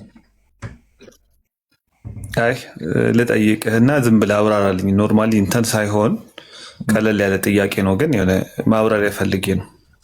አይ ቀጥል ይቻላል። ምን መሰለህ ኢምራን፣ አንድ ኡስታዝ በሰሞኑ እናንተ ማይተው ሊሆን ይችላል ቲክቶክ ላይ አላህን በህልሜ ያየሁት ብሎ ሲያወራ ሰምቼዋለሁ። እና በዚህ ሁኔታውን ይሄ ኡስታዝ ነብይ ነው ማለት እንችላለን? ኦር እሱ አባባሉ ደግሞ ልክ ካልሆነ ሌላ ኡስታዞች አይ አላህ በህልም አይታይም ብለው ለኡስታዙ መልስ አልሰጡትም እና ያ ማለት የኡስታዙን ንግግር ተቀብለውታል ማለት ነው። እና ለዚህ ኡስታዝ ደግሞ በህልም እውነት ከታያቸው ይሄ ኡስታዝ ነብይ ነው፣ የዚህ ዘመን ነብይ ነው ብለን መቀበል እንችላለን ወይ የሚለውን ነገር እንድትመልስልኝ ነበርና የመጀመሪያ ጥያቄ እሱን። ማለት ማንም ማብራሪያ አልተሰጣቸውም፣ ልክ ናቸውም አይደሉም አልተባለም። እና ከምን አንጻር ይሄ ይታያል? አላህ በህልም ይታያል ወይ? ምክንያቱም አናግሮኛልም ብለዋል እና ነብዩ መሐመድን እንኳን አላናገሩት። አላህ በጀብሪል በኩል ነበር ሲያናገራቸው የነበረውና ለዚህ ኡስታዝ በዚህ ልክ የታያቸው ከምን አንጻር ነው? የመጀመሪያ ጥያቄ ነው። ሁለተኛ ጥያቄ መጠየቅ ትችላለሁ። ሁለተኛ ጥያቄ ደግሞ አንዳንድ መምህራን ይሄ ለመልስ ማለት እንዳይዳረም ማለት ነው። በመጀመሪያ ላረመህ ምንድን ነው ያልከው? አላህ ነብዩን አላናገራቸውም ብለሃል። ይሄ ፍጹም ስህተት ነው። ቁርአን ላይ ራሱ አምላካችን ምን አለ? እዛ ላይ ስህተት ሊሆን ይችላል፣ ችግር የለውም። ላረመህ አድሚት አድርጋ አዳምጠኛ ፕሊስ። እንዴት ነው እንጂ ሚውት አድርጋ። ምን ነካ? እሺ አላህ እናግሯቸዋል። ብዙ ማስረጃዎች አሉ። ይሄን ካየን ቀጥሎ አምላክ ይታያል እንዴ? አምላክ አይታይም። ቁርአን ላይ አምላካችን ምን አለ? አይኖች አያገኙትም አያዩትም። ሱረቱል አንዓም ቁጥር 103 ላይ ላ ቱድሪኩሁል አብሳር፣ አይኖች አያገኙትም አያዩትም። አራት ነጥብ። ስለዚህ አምላክም ማንም ሊያዩ አይችልም። ቀጥሎ አይሻ ረዲየላሁ ዐንሃ ምን አለች? መን ሐደሰ ከአነ ሙሐመድ ቀድ ረአ ረበ ፈቀድ ከዘብ፣ ነቢዩ መሐመድ እንኳን ቢሆኑ አላህን አይቷል የሚል ካለ ዋሽቷል አለች። ወህወ የቁል፣ አምላክ ምን ይላል? ላ ቱድሪኩሁል አብሳር፣ አይኖች እኮ አያገኙትም። ስለዚህ አምላክም ማንም አያየውም። አንደኛ። ቀጥሎ ታዲያ ይህ ሰው ነብይ ነው እንዲህ አላህን አየሁ አለ ላልከው፣ መጀመሪያ የነቢያት ራእይ ነው እንጂ የነቢያት ህልም ነው እንጂ ራእይ የሆነው የሰው ህልም ራእይ አይደለም። የሰው ህልም ራእይ አይደለም። የነቢያት ህልም ከሆነ ትክክል ነህ። አምላክ ነቢያትን በህልም በኩል ተአምር ያሳያቸዋል። ለዛ ሐዲስ ሰበት መከተ ነብዩ ሰለላሁ ዐለይሂ ወሰለም ምን አሉ? ወሩእየል አንቢያ ወህይ አሉ። የነቢያት ህልም ራእይ ነው አሉ። ሰው ግን ያየው ነገር በሙሉ ትክክለኛ ነው የሚል ነገር የለም። አንደኛ። ሁለተኛ ነብይ በእኛ በኩል አልቋል። ቁርአን አምላካችን ምን አለ? ሙሐመድ ስለ ነብይ ካወራ በኋላ ወኻተመን ነብይ፣ ነብዩ ሙሐመድ የነቢያት መጨረሻ ናቸው አለ። ስለዚህ ከነብዩ በኋላ የሚነሳ ነብይ የለም። አራት ነጥብ። ተመልሶልሃል?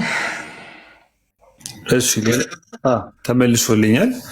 ሌላው ደግሞ ምን መሰለህ፣ አንዳንድ በእስልምና ውስጥ አንዳንድ ኡስታዞች ትምህርት ሲያስተምሩ ስለ መንግስተ ሰማያት ማለት ነውና ምን ይላሉ?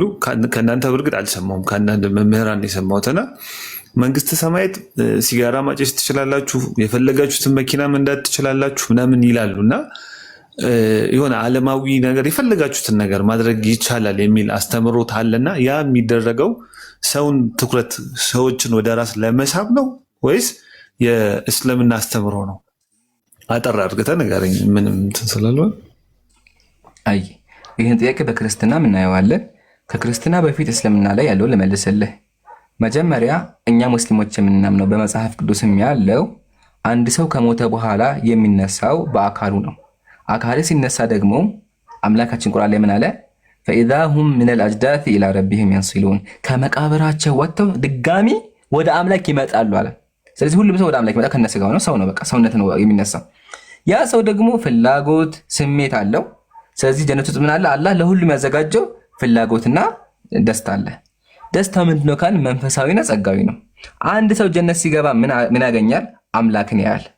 የጀነት ትልቁ ጸጋ ምንድነው? ትልቁ ጸጋ አላህን ማየት ነው። አላህ ከነሱ ያድርገን። አንደኛ። ሁለተኛ ደግሞ ዩሰቢሑን አላህን ያመሰግናሉ። ነብዩ ሐዲስ ላይ ምን አሉ? ዩሰቢሑን አላህን ያመሰግናሉ። ስለዚህ አምላካችን እያመሰገንን በደስታ እንዋለን። ይሄ አንደኛ። ሁለተኛ ደግሞ ስጋዊ ጸጋ ነው። ስጋዊ ጸጋ ምንድነው? መብላት መጠጣት የሚባል ነገር አለ ማለት ነው። ይሄን ከተስማማን ቀጥሎ ምን ይነሳል? ሲጋራ ማጨስ አለ እንዴ? መኪና መንዳት አለ እንዴ ላልከው በጥቅል ደረጃ የተቀመጠው ምንድነው? በጀነት ውስጥ ነፍስ የምትፈልገው አለን የተባለው። ጀነት ላይ ምን አለ? አንድ ሰው የሚፈልገው በሙሉ ነገር አለ።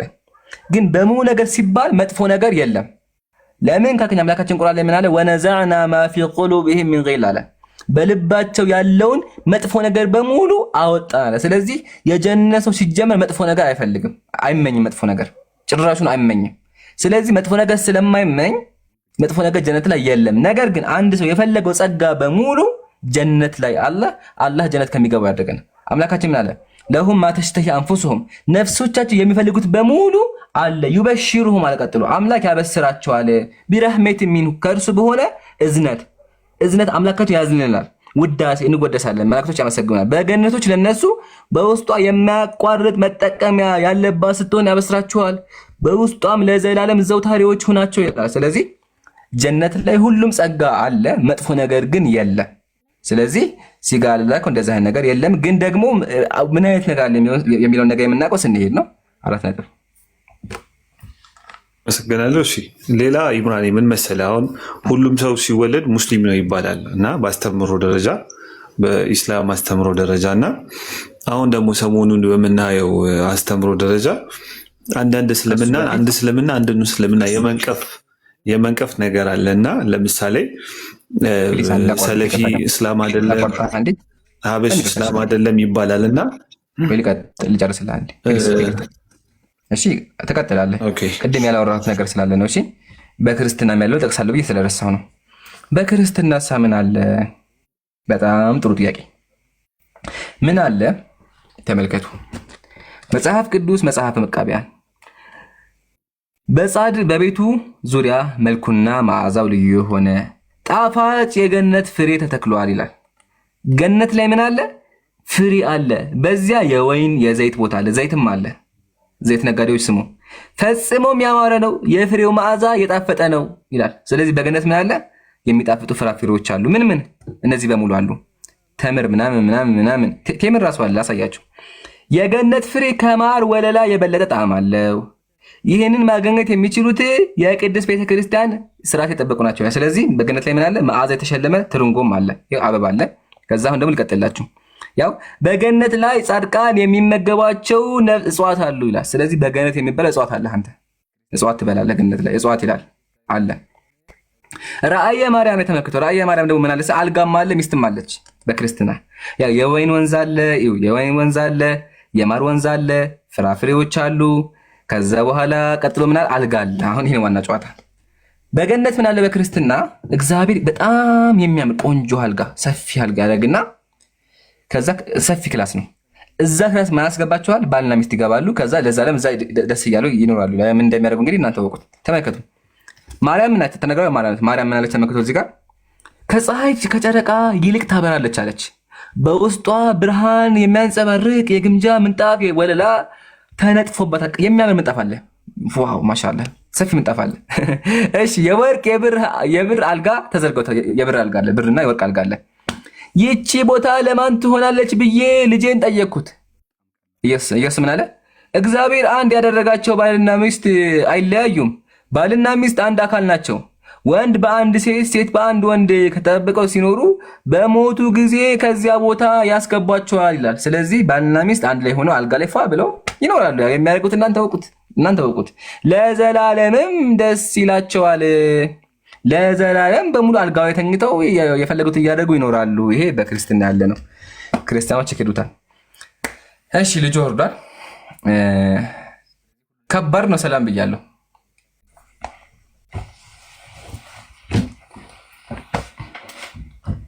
የጀማ መጨረሻ ፖስት ያልኩት ቪዲዮ በደንብ አሰራጩ። ሶስተኛ ላይ ያለውን ከላይ ፒን አለ፣ 2 ፒኖች አሉ። ከሱ ቀጣይ ያለውን ሶስተኛውን ቪዲዮ በደንብ ኮፒ ሊንክ አድርጉት። እሺ ሪፖርት ላይ ነው ያለው ቪዲዮ ብዙም እየታየ አይደለም እና ኢንሻአላህ አላህ ካለ የፊታችን ሮብ 3 ሰዓት ላይ ከዲያቆኑ ጋር የመጨረሻ ውይይት እናደርጋለን። ሁላችሁም እንዳቀሩ ማስታወቂያን በደንብ ስሩ። ሪከርደሮች እየሰማችሁ ከሆነ ሪከርድ የምታደርጉ ፖስት የምታደርጉ በደንብ አድርጋችሁ አሰራጩ። አላህ ካለ ያው ተወስኗል ቀኑ ሮብ 3 ሰዓት ላይ የፊታችን ሮብ 3 ሰዓት ላይ የመጨረሻ ዲቤት አለ። ሁላችሁም እንዳቀሩ ተጋብዛችኋል። እሺ ከባድ ነው አለ አውርጃለሁ። ቀጣይ አስገቡ። ረሚዲ ሰላም ብያለሁ። ሰላም ናችሁ? ሰላሙን አለምን ተቢያል ሁላ ጥያቄ አለ? አዎ አቅርብ ጥያቄ። ነቢዩ መሐመድ ለምን ማይሆን ህግ ያዛል? ትእዛዝ ይመስለኛል። በአላህ አንዳንድ አለ ኢየሱስ እና እግዚአብሔር ሳዝኑ። እግዚአብሔር ምን አለ መሰለህ መጽሐፍ ቅዱስ ላይ ምሳሌ አንዲት ሚስት ባሏን ለማዳን ብላ የተደበደ ሊገደል ሲል ብልቱን ብትነካው እጇን ቁረጥ ይላል። ባሏን ለማዳን ብላ ብትደባደብ ግደላት ነው የሚለው፣ እጇን ቁረጣት ነው የሚለውና ይሄን ሲያደርግ የማውቀው እግዚአብሔር ነው። እና ሴት ቦታ ላይ ነብዩ እንደዛ አደረጉ ያልከው ይሄ ኦልድ ቴስትመንት ላይ ነው ብራዘር። ቢሆንም እግዚአብሔር አይደል ያዘዘው? እግዚአብሔር እኮ ያዘዘው ዋናው አዟል ነው እግዚአብሔር። ያኔ ህግ ስር ነበሩ፣ አሁን አይደለንም። እንዴት ነው አምላክ ታዲያ ምንም ያጠፋችን ሴት ባሏን ለማዳን ብላ ባሏ ወንድ እየደበደበ ሊገልባት ሲል ፕራይቬት ፓርት የሚቆርጣት እዛ ላይ ምን ትሄዳለች? ያልኩህን አልሰማኸኝም? ያልኩህ ምንድን ነው? እግዚአብሔር ነው ፍትሃዊ ያልሆነ ህግ ስትሰጥ የማውቀው እኔ። አንተ ነብዩ ሰጥተዋል ስላልክ ማስረጃ አቅርብልኝ ያልኩህ እኮ። እሺ ለምሳሌ ነብዩ በግራ እጃቸው አትብሉ ይላል። ሰይጣን በግራ እጁ ይበላል። ቆይ የትኛው ሰይጣን ነው በግራ እጁ የሚበላው? ጂኖች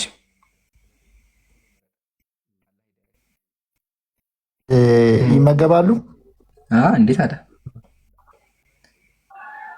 ሴጣን አይደሉ? ሴጣን እንዴት ይመገባል? ስፒሪት አይደል እንዴ? ሸይጣን ማለት እሺ ሜታ ግላስ ረዳ እኮ እንደ የተሻለ ጋር መጣ ብዬ እኮ ነው አሁን። ስለዚህ በግራጃችሁ ብሎ ነው ያልገባኝ ነገር። በግራጅ ልብላ ከሆነ በግራጅ ብላ በላይ። ግን በክርስትና ማስተምሮ በግራጅ አይበላም። ይሄን አታውቅም አንተ።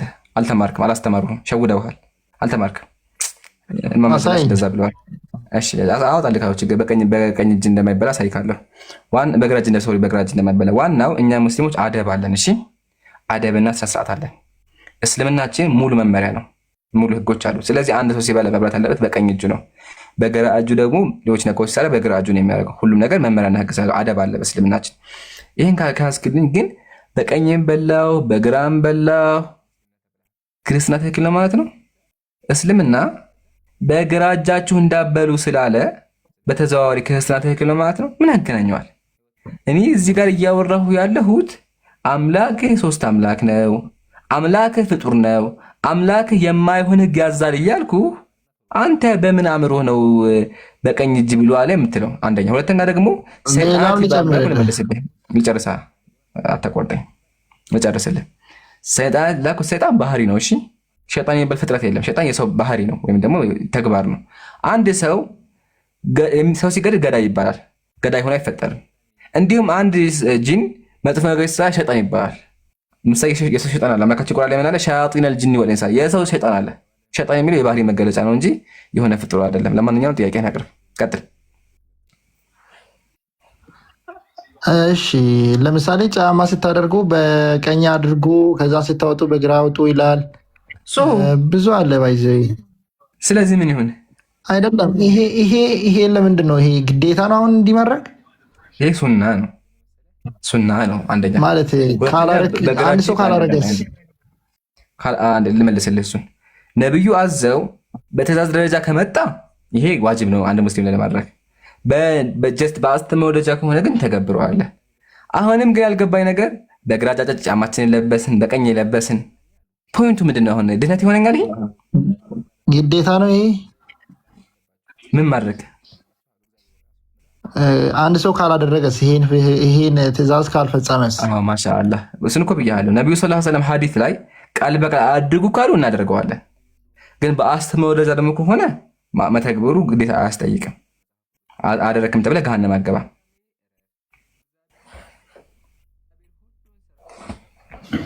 እሺ አይ እንደዛም አይደለም፣ ግን ዝም ብዬ ልመን። እሺ ቀጥል። ያው አንተ ነው የለም ያልከው። እሺ ለምንድን ነው በእስልምና ለምንድን ነው ውሻ የምጣለው? እሺ አሁን ውሻ ተጠላ ምን ይሁን? አይደለም ውሻ ለምንድን ነው የሚገደለው? ይገደላል? አዎ ብዙ ቦታ አዟል። ወላሂ እስኪ አንድ ቦታ። እሺ ላምጣልህ። ይገርማል። እናንተ ውሻ ይገደላል። እሺ እስቲ የውሻ ጠበቃ ብያለሁ። ቀጥል፣ ችግር የለውም። ማስረጃ ቅርብልኝና ከዛ ጠበቃ ሆነን እንከራከራለን። ሰምታችኋል? ውሻዎችን ግደሉ ነው ያሉት። እስቲ ይምጣ። አቤት። ሳሂህ ሙስሊም 1572። እሺ ቆይ አንዴ ሳላደረሽ ቀጥል። በቃ የለችም። አይ እሺ ሐዲሱን አንብበው። ሳሂህ ሙስሊም 1572 ላይ አላህስ ሜሴንጀር ኦርደርድ አስ ቱ ኪል ዶግስ ይላል። ውሻ እንድንገድል አዞናል። ሌላም አለ ከዛ ብሎ አይቆም። አረ እንደዛ ብሎ አይቆም። እሺ ሳሂህ ሙስሊም 1570 ላይ ከፍቼዋለሁ። እንደዛ ብሎ ቀጥ ጨርሰህ አንብበው።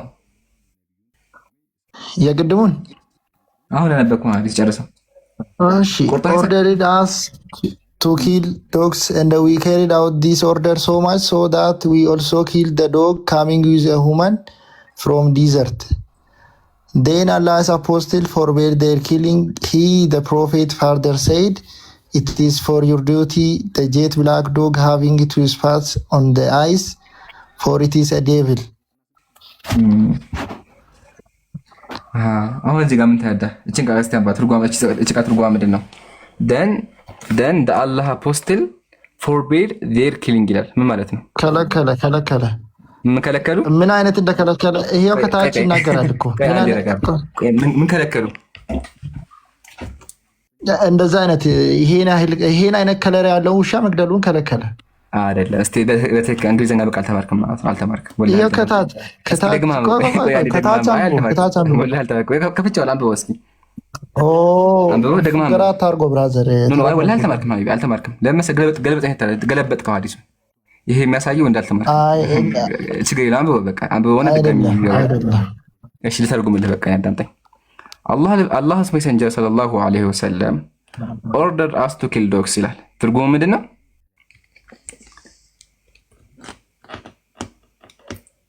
ላስተምርህ አልክ እኮ አስተምረኝ። አታውቀውም አንተ? አላውቀውም በላ ቁጭ አድርጌ አስተምርሃለሁ ኢንሻአላህ። አታውቀውም? አምነህ መሆን አለበት። እንደማላውቅ አውቀዋለሁ። ከማይችል ሰው ልማር ብዬ ነው። እሺ ማሻአላህ ካወቅኩ ነገረኛ። አላህስ ሜሴንጀር ሰለላሁ ዐለይሂ ወሰለም ውሻ እንድንገድል አዞናል ይላል። ውሻ እንድንገድል አዞናል። ጥሩ ኤንድ ዊ ካሪድ አውት ዲስ ኦርደር ሶ ማች አለ። ምን ማለት ነው? ይሄን ትዕዛዝ ወሰርነው እስከ የተወሰርነው ከሴት ጋር ያለን ውሻ እስክንገድል ድረስ that we also kill the dog coming with a woman እሺ from the desert desert ምንድን ነው? ደዘርት በረሃ። ማሻአላ ጎበዝ ማሻአላ። እሺ ከዛ ዘን ይላል። ዘን ማለት ነው። አሁን እኮ ይሄ ባይዘው መቀየር እኮ አይደለም። ተርጉማን ጨርሳ እዚህ ጋር ስድስት መከበረች። ዘን ይላል። ዘን ማለት እሺ ከዛን አላህ ሳፖስትል ያላ መልእክተኛ ፎርቤድ ላቸውን ከለከለ። ምን መግደል? ውሻ መግደል ከለከለ። ከዛ ነው ምቦ ከታች አንብቦ ማሻአላህ አለይክ። እኔ እኮ ብያቸዋለሁ። ቆይ አንዴ እዚህ ጋር አንድ ክርስቲያን ነብዩን ለማንቋሸሽ ሲመጣ አንዴ ፕሊስ ረጋ ብላ አነብልሃለሁ። ረጋጩ አንዴ ጩ ነብዩን ለማዋረድ ሲመጣ ነብዩን አክብር ይወጣል። አላሁ አክበር። ነብዩ ውሻን ግደሉ ብሏልና ምን አለ? ቀጥሎሳ ምን አነበበ? ከዛ በኋላ የአላህ መልእክተኛ አትግደሉ አሉ የሚለው አነበበ። ጥሩ አሁን እንቀጥል። ከዛ ዘን ይላል። ቆይ አንድ ልጨርሷ አለቀም እኮ አሁን he the prophet further said አለ ማለት ነው። ያላ መልእክተኛ እንዲህ አለ it is your duty the jet black ይላል dog having two spot on the eyes for it is a devil እሺ ጥቁር ውሻ ሆኖ አይኑ ላይ ነጠብጣብ ያለውን ውሻ መግደል የእናንተ ግዴታ ነው። ምክንያቱም ሰይጣን ስለሆነ ከለር ባይዘው ከለሩ የሚገደለው ምንድን ነው? ጥቁር ነጠብጣብ ያለው ውሻ ጥቁር ሆኖ ምን ያለው ፊቱ ላይ ምልክት ያለው አይደለ? ቀየረው እኮ አንተ በጣም ጎበዝ ተማሪ ነህ። ማሻአላ በደንብ ይገባ። አሁን እየገባ ነው። ይሄ ቅድም አልገባኝም። አሁን በደንብ እየገባ አሁን ልመለስልህ። ሜታል ካዳጥ አይ ወላሂ ጎበዝ ተማሪ አድንቄሃለሁ። ወደ ሜዲ ቢያንስ ሞከረ። መጀመሪያ በአንዱ ዙር አልገባም፣ በሁለተኛ ግን ሲገባ በደንብ ገብተዋል። ማሻአላ አሁን አዳምጥ ሜዲ። እሺ አልሐምዱሊላህ። እሱን አሰክስ በእናትህ አቢ ለምን እንደዛ ትላለህ? ሜታል ካዳጥ መቆጣት ከመልሰ ረጋቢ ይመችሽ። አሁን አዳምጥ። መጀመሪያ ነብዩ ሰለላሁ ዐለይሂ ወሰለም አሁን ላይ በዋቂኡ ውሻን መግደል ከልክለዋል። ተስማማ አይደለም? ታዲያ ቀጥሎ ምን አሉ? ምን ሲቀራሉ? ኢላ ሲቀራሉ ፈቃለ አለይኩም ቢልአስወዲ ጥቁሮቹን ግደሉ፣ አልቡህሚል ዚ አንቁጣተይኒ ምልክት ያለው አለ፣ ፈኢነሁ ሸይጣን ነው አሉ። ሸይጣን በብዙ መንገድ ይገለጣል። ከነሱ መካከል አንደኛው ምንድነው? ጥቁር ውሻ ሆኖ ፊቱ ላይ ምልክት አለው። ያንን ካጋጠማችሁ ግደሉ አሉ። የተባለው ይሄ ነው። ይሄም ደግሞ ሊትራሊ እውነት ነው። በእናንተ እንኳ ብትመጣ ሰይጣናት በብዙ ነገር ሊመሰሉ ይችላሉ። አንደኛ። ሁለተኛ መጀመሪያ ስለምን ፈቀዱ ካልን አንደኛ ህክም አለው። ኢቭን አሁን ድረስ ራሱ በዋቂ አሁን በኢትዮጵያ ምድር ላይ የኢትዮጵያ መንግስት በሆነ ታይም ውሾችን ይገላል። ታውቃላችሁ? አይካድ የትኛውም ሰው ያውቃል። አሁን ስቲል ነው ባይ ዘ ዌይ እኔ ጓደኛ አለኝ ውሻ ያለው ክርስቲያን ጓደኛ ማለት የተገደለበት የኢትዮጵያ መንግስት በየሰፈሩ እየዞረ ውሾችን ይገላል አሁን ድረስ። ለምን ካልን የውሻ ወረርሽኝ አለ። ያበደ ውሻ አለ። ውሾች ሲያብዱ ምን ያደርጋሉ? ሰዎችን ይነክሳሉ። ከተነከሰ ምን ይሆናል? ሰውየው ራሱ ያብዳል። አየህ አይደለ? ስለዚህ ነብዩ ሰለላሁ ዐለይሂ ወሰለም በሆነ ታይም ጊዜ እንደዛ ነገር ሲፈጠር ግደሏቸው ብለው ነበረ። መቼም የሰው ነፍስ ከውሻ ይበልጣል። እንግዲህ የውሻ ጠበቃ ሆናል ይበልጣል። መቼም እኔ የሰው ጠበቃ ነኝ። እኔ ለዛ አይመስለኝም። ለዛ ግደሉ ያለ አይመስለኝም። ወላሂ ታዲያ ለምንድን ይመስለኝ? ሳሂህ አልቡኻሪ 3227 ላይ የአላህ መልእክተኛ ጅብሪል እመጣለሁ ብሎ ቀረበት። ከዛን በኋላ ላይ ጠየቀው፣ ለምንድን ነው የቀረኸው ብሎ ጠየቀው። ከዛን እኔ ውሻ ካለ ቤት ውስጥ ውሻ ካለ አልመጣም፣ ስለዚህ አንተ ጅብሪል ውሻ ይፈራል። ምን ውስጥ ውሻ ካለ? ቤት ውስጥ ውሻ ካለ አልመጣም አለ። ታዲያ ነብዩ ግደሉት ውሻ የት ነበር? ግደሉት ነብዩ ሰለላሁ ዐለይሂ ወሰለም ውሻ የት ነበር ያሉት? በየመንገዱ አይደለ? ቆይ በየት ግደሉት ነብዩ ሰለላሁ ዐለይሂ ወሰለም ነብዩ ውሻ ግደሉ ያሉ ቤታቸውን ያለው እንዳለ ስለምጠባይዘሽ ውሻ ስለማይወድ ነው ግደሉ። አትመልሰው፣ ወላሂ አትመልሰው። ደግሜ ልጠይቅ፣ አዳምጠኝ። አሁን ያመጣው ሐዲስ ላይ ምንድን ነው ያልከው? ጅብሪል አለይሂ ሰላም ቀረ። ሲቀር ለምን ቀረህ ብሎ ነብዩ ሰለላሁ ዐለይሂ ወሰለም ሲጠይቁት ምን አለ? ውሻ ስላለ አልመጣም አለን ያልከው። ችግር የለም፣ በአንተ ትርጉም እንሂድ፣ እንስማማ። ጥያቄ ውሻው ነብዩ ቤት ስለሆነ ነው አይደለ? ነብዩ ቤት ስለገባ ትክክል ነኝ? ምን ውስጥ ስለገባ? ቤት ውስጥ ስለገባ። አይዋ ስለገባ ስለነበረ አዳምጣልኝ። ምን አገናኘው? ለምን ካልከኝ መቼም የኢትዮጵያ የዓለም የአረብ ሀገር በሙሉ ውሻ ነብዩ ቤት ውስጥ አይኖርም። እንደዛ የምታስበው የዓለም ውሻ በሙሉ ነብዩ ቤት ውስጥ ይኖራል ማለት ነው? በጣም ያስቃል። ለማንኛውም ላስረዳ። ሁለቱ ሐዲስ የተለያዩ ትርጓሜ ያላቸው። አሁን ያመጣው ሐዲስ መልሼልሃለሁኝ።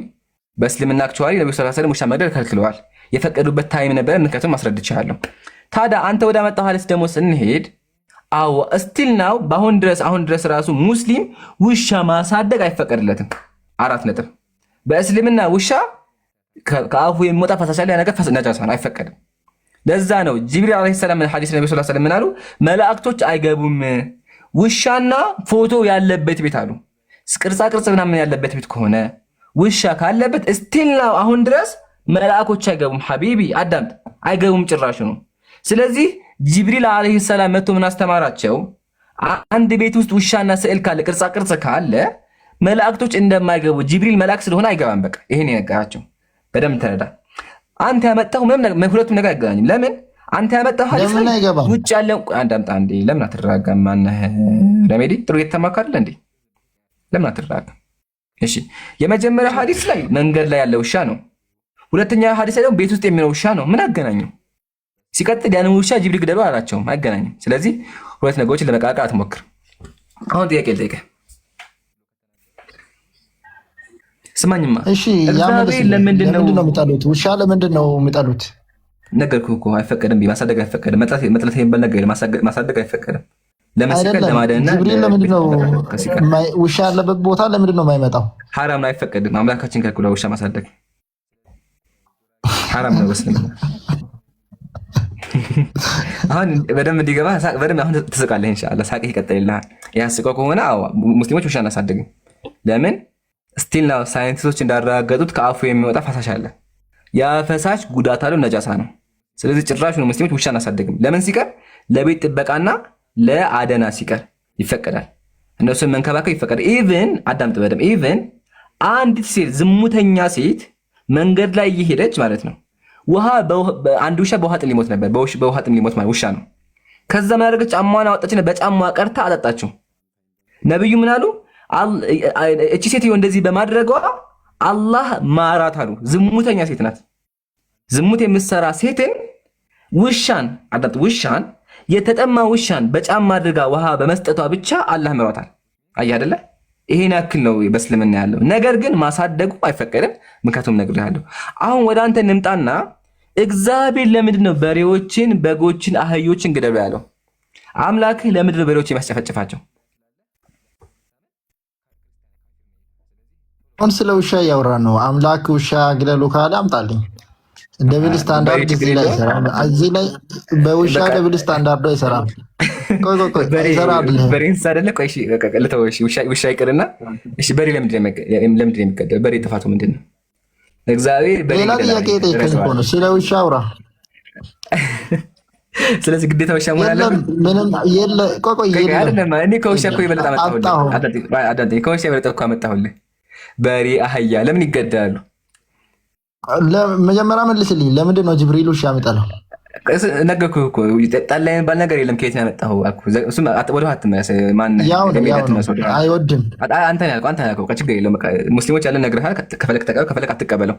አሁን ይሄን መልስ። እግዚአብሔርህ አምላክህ ለምንድን ነው አህያን ትታረድ ያለው? አህያዎችን በሙሉ ግደሏቸዋል እግዚአብሔር። አህያ ጋር ችግሩ ምንድን ነው? እሺ እሱንም ልመልስልህ እስኪ ማስረጃ። አይዋ ማሻአላህ አለይክ ማስረጃ። ደስ የሚወደው ሙስሊም በማስረጃ አታማም። ከፈት አድርጎ ያሳያል ማስረጃውን። መጽሐፈ ሳሙኤል ክፈት፣ ሁላችሁም መጽሐፈ ሳሙኤል ምዕራፍ 15 እንክፈት። ምዕራፍ 15 ከፍተን እስኪ እናንብበው። ያ መጽሐፍ ቅዱስ ተመልከተው በደንብ አድርገህ። መጽሐፍ ቅዱስ ነው። እስኪ አንብበው። ምንድን ነው የሚለው?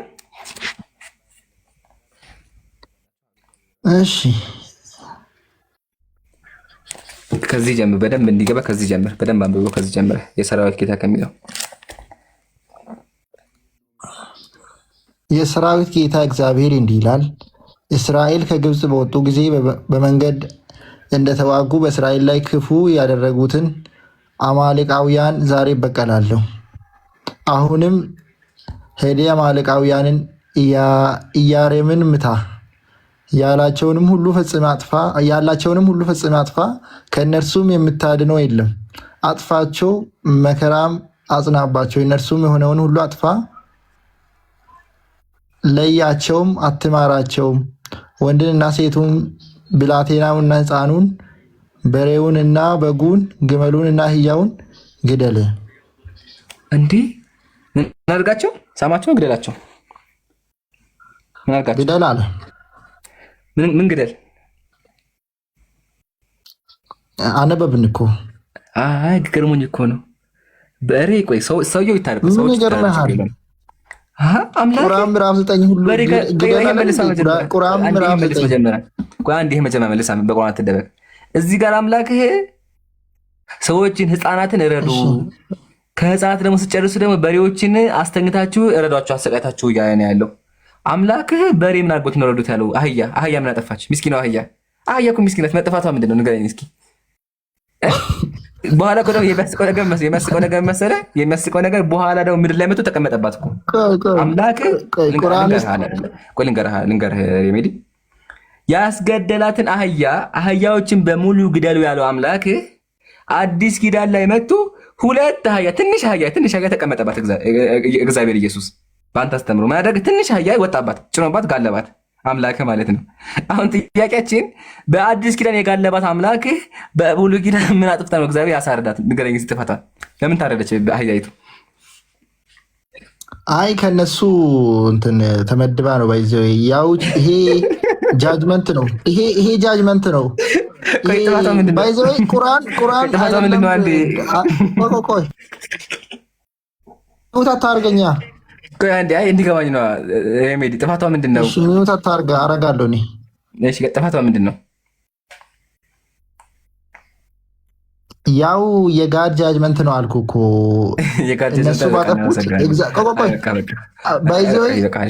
እናመሰግናለን። ለማንኛውም አያችሁ ምን አለ? ከሰው ተመድባ ነው አለ። አጂብ ነው።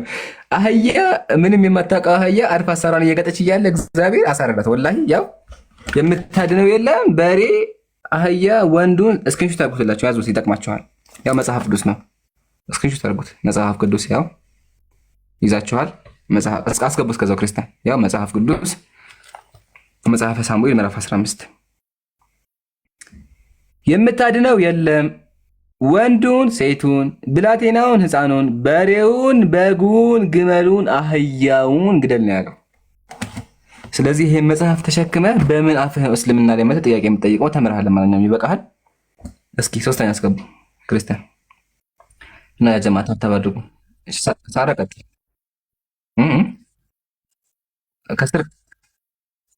ከስር አይሰማም ግን ቀጥይ።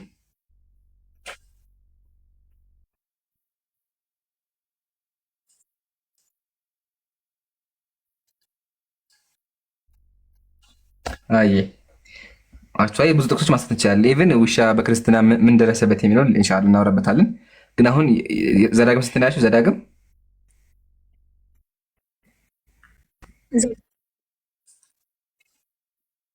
ከስር የሚሉት ነሽ ኢንሻአላህ። እሺ አይዋ እናውጣውና እንየው ህዝቦችን በዛው እንዲያው ጀዛኪላሽ።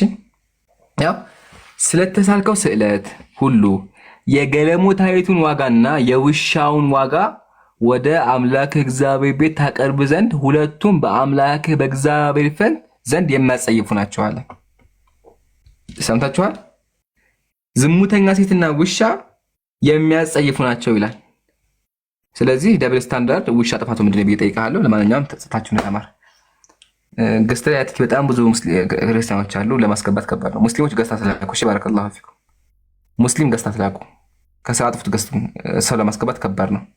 ከሞላ መላክ አይችሉም። 100 ሰው ከሞላ ስለማላክ ከስር ያለችውን የሰው ምልክት ንኳትና አጥፍቱ ካንሰል በሉትላችሁ የላካችሁ ካላችሁ ማለት ነው። ክርስቲያን ካላችሁ ደግሞ አንድ ቁጥር ጻፉና ኢንሻአላህ ፕሮግራማችን እናጠቃላለን ማለት ነው። ለጀማዓት ለኸይር በደንብ እያዳመጣችሁ አላህ ካለ ያው የፊታችን ሮብ ከምሽቱ 6 ሰዓት ነበር። ከምሽቱ 3 ሰዓት ላይ ፕሮግራም አለ። ዲቤት አለ። እንዳቀሩ ሁላችሁ 3 ሰዓት ላይ በደንብ በጋችሁ አሰራጩ እና ሪከርዶችን ፖስት አድርጉ እና አልሐምዱሊላህ ሁላችሁም ጀዛኩሙላህ 880 ገብተናል። 880 ሺህ ፎሎወር ገብተናል። ይሄ በሙሉ የእናንተ ውጤት ነው። አላህ ይቀበላችሁ። አላህ ካለ በቅርቡ 1 ሚሊዮን እንገባለን። እሱንም በደንብ አባታችሁ ይቀጥሉ። ለምን ዳዋው እንዲሳጭ ነው አላማችን። ስለዚህ በደንብ እንተባበር ለማለት ነው ኢንሻአላህ። ጀዛኩሙላህ። ኦልሞስት ከዚህ በኋላ ይቀረን 120 ሺህ ነው የቀረን። ቀላል ነው። ቶሎ እንመለዋለን ኢንሻአላህ በኢድኒላህ። የሚከብደን የለም። በርቱ። ዳዕዋው ወደፊት ይቀጥላል እና ሁላችሁም ሮብ ከምሽቱ 3 ሰዓት ላይ ከዲያቆኑ ጋር ዲቤት ጠርተናል። እንዳትቀሩ እሺ። ስለወደድከኝ ሰላም ብያለሁ።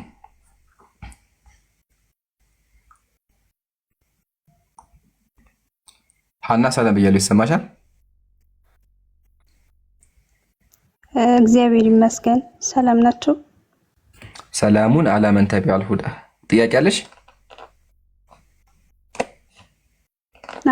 ጥያቄ አለ።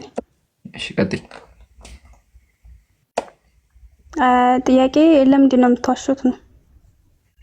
በአላህ ይገርምሻል። እኔ የማውቀው የማቴዎስ ወንጌል ምዕራፍ 7 ላይ ሲዋሽ ኢየሱስ ነው የማውቀው እንጂ እኔ ዋሽ አላውቅም። እስኪ የት ቦታ ላይ ዋሽ? ይቅርታ አልጠይቅ። እስኪ አንድ ኢምራን 1 ሚሊዮን ካልገባን ያብሬው አልወያይም ብሎ እፎ የተናገረበትን ማስረጃ ስታይ። ልኮሽ ነው ለሱ ጠበቃ ልቆሚ ነው። ሪካርዱን መስማት ከፈለሽ ምን ታደርጋለሽ መሰለሽ? ከስር ይቆያል። ልንገርሽ፣ ሪካርድ መስማት ፈልገሽ ከሆነ ቀላል ነው። ቃል በቃል በራሱ አንደበት 1 ሚሊዮን ፎሎወር ያለው ይምጣ ብሏል። እንዳትዋሺ፣ እሺ እንዳትዋሺ። ራሱ ከፈለሽ ሪካርዱ እናውጣዋለን። ግን ምን ታደርጊያለሽ? አሁን ሪካርድ መክፈት ሳይሆን ስራችን ማስተማር ነው። ስለዚህ ምን ታደርጊያለሽ? ዲያቆኑ በሚያወራው እውነተኛ ከሆነ ባዳንቺ አረ ይወጣል። ቆይ ረጋቢ፣ ችግር የለውም። ቆይ አዳምጪ። አሁን ቪዲዮ መክፈት አይደለም አላማችን። ቆይ ረጋቢ፣ ቪዲዮ መክፈት አይደለም ፖይንታችን ዲያቆኖች እንደዚህ ጠበቃ የላከሽ ዲያቆኖች መጥቶ እኛ ፊት እንዲያወራ ነው። እሺ ስለወደደኝ። ስለዚህ እዚህ መተሽ ተናደሽ ከምታወሪ አዳምጪ። ለምን አታዳምጪ? ለምን ትረበሻላችሁ? ሁላችሁም በቃ እሱም ሳይኝ እንደዚህ ነው የሚሆነው። አያችሁ፣ እሱም ሳይኝ እንደዚህ ነው የሚሆነው። ፊቱ ተቆራ እሱ አንቺም እንደሱ ነው ይሆንሽ። ለምን ትፈሩኛላችሁ? አትፍሩኝ። እስኪ ሰው ነኝ እኔ አምላካችሁን። አትመውተኝ ለአንተ የበቂህ ነው ባይዘው ለአንተ ብታዳምጪ እኮ ጥሩ ማዳመጥ እኮ አልቻልሽም። ማነሽ ግን አንቺ ገና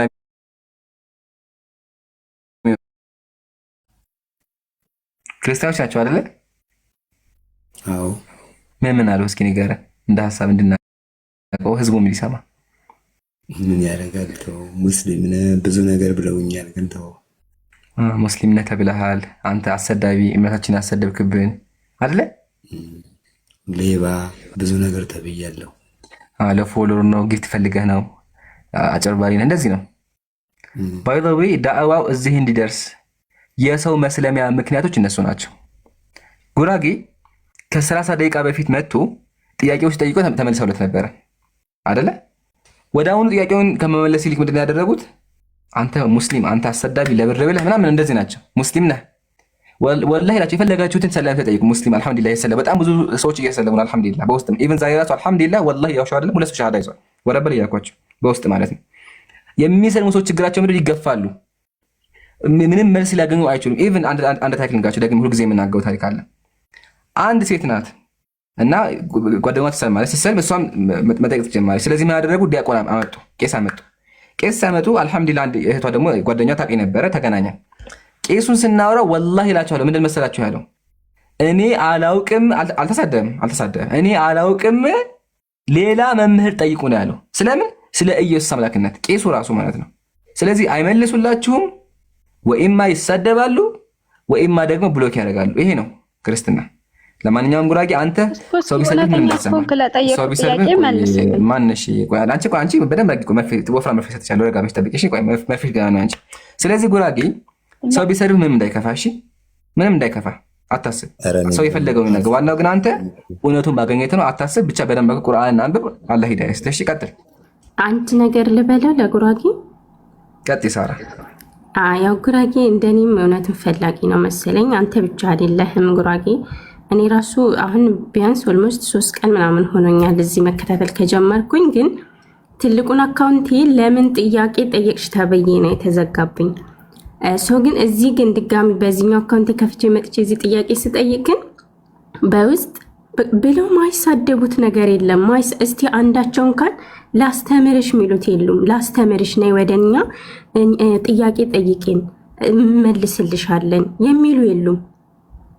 እግዚአብሔር ምስክሬ ነው። እንደዚህ አንድ ሰው የሚለን የለም። ግን ሁሉም ነገር አንድ ልጅ ብቻ በውስጥ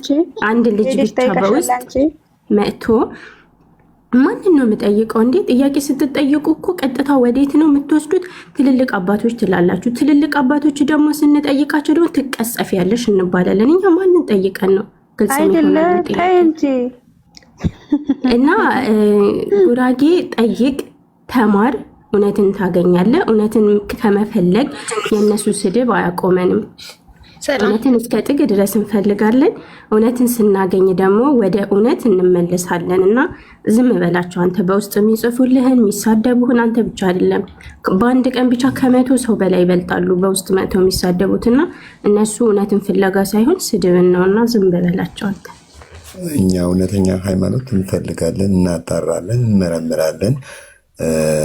ሙስሊም ነህ ወይ ምንድነህ ግን እውነተኛ ሃይማኖትን ተናገር ሲሉኝ፣ ምክንያቱም አምላክን አትወቁኝ። አምላክ ማንኛውም አምላክ ሳታቁኝ አምልኩኝ ያለ አምላክ የለም። እወቁና አምልኩኝ ነው ያለው። ስለዚህ ሳናቀው የምናመልከው አምላክ የለም። በቃ ጥያቄ ከፈጠረብን መጠየቅ እንችላለን። ጠይቀን እናመልከዋለን አምላካችንን። እናንተን የፈጠረ እኛም ፈጥሮናል። ለምን ፈጠረን ታዲያ ሳናቀው ልናመልከው? ሁኔታ ክርስቲያን ነኝ፣ ነገር ግን ሙስሊም ቤት ገብቼ በመቀመጤ ደግሞ ሙስሊም ሊያስብለኝ ከቻለ እሰዬ ብዬ ተቀበልኩኝ። ሌባ ምናምን ስለኝ እሺ ልሁን አውቃለሁ አልኩት። ከዚህ በላይ ምን ልበለው ነኝ? ጉራጌ አንድ ነገር ልንገርህ። አንተ እውነትን በፈለክበት ጊዜ ሁሉ እንቅፋት ይኖራሉ። አንተ ብቻ አይደለም የምትሰደብ። እኔ ሙስሊም እንኳን የሚደርሰኝ ስድብ ያው ስልቡ ይታያል። አሁን ምንድን ነው የምትቀባጥረው? እናትህ ይሄን አጥፍቼው በጣም ባለየ ስድብ ነው ይሄ ቃል ማለት ነው። አውቃችሁታል። እንደዚህ የሚሳደቡት አንተ የሸተትከው እንደዚህ ስድብ ይሳደባሉ። አየህ፣ እንደዚህ ነው ስድባቸው። እንደዚህ ከሚሳደቡ እኮ መመለስ ዲሁ ነበር አይደለ? አሁን እኔ ሙስሊም ችግር የለውም፣ ተናደው ነው በእኔ ችግር የለውም። ግን አሁን ጉራጌ ክርስቲያን ነው፣ ጥያቄ ጠይቀህ ተመለስ። ምን ያሳድበዋል? ከቻላችሁ እኮ መመለስ ነው። እናንተ ጉራጌ ወንድ ቢላችሁ መመለስ። ሰው ለምን ትገፋላችሁ? ግን አልሐምዱሊላህ ለኛ ኸይር ነው አጃማ፣ ለኛ ኸይር። ለምን መሰላችሁ? በተገፉ ቁጥር ክርስትና ምን እንደሆነ ሰዎች እያዩ ነው፣ ወደ እስልምናም እየመጡ ነው። አልሐምዱሊላህ የፈለጋችሁትን ሰላም ተጠይቁ። ከመስለሙ በፊት ተገፍቷል፣ ተባረዋል፣ ተሰድቧል። ሲሰልሙ ለብር ሰለማችሁ፣ ሲማሩ የምትማሩት ለማጭበርበር ነው። ቄስ ጋር ሲሄዱ ቄሱ አልተገለጠልህም። ቄሱ በራሱ አንደበት ይሄ ሚስጥር ነው አይገባችሁም ነው የሚላቸው። ጉራጌ ደግሞ እንዳሉ የማይገባን አምላክ እንዴት ነው የምናመልከው? ጀግና ናችሁ ጉራጌና ሳራ። አላህ ሂዳያ ይስጣችሁ። በርቱ። ሐሳብ ካላችሁ ቀጥሉ ኢንሻአላህ።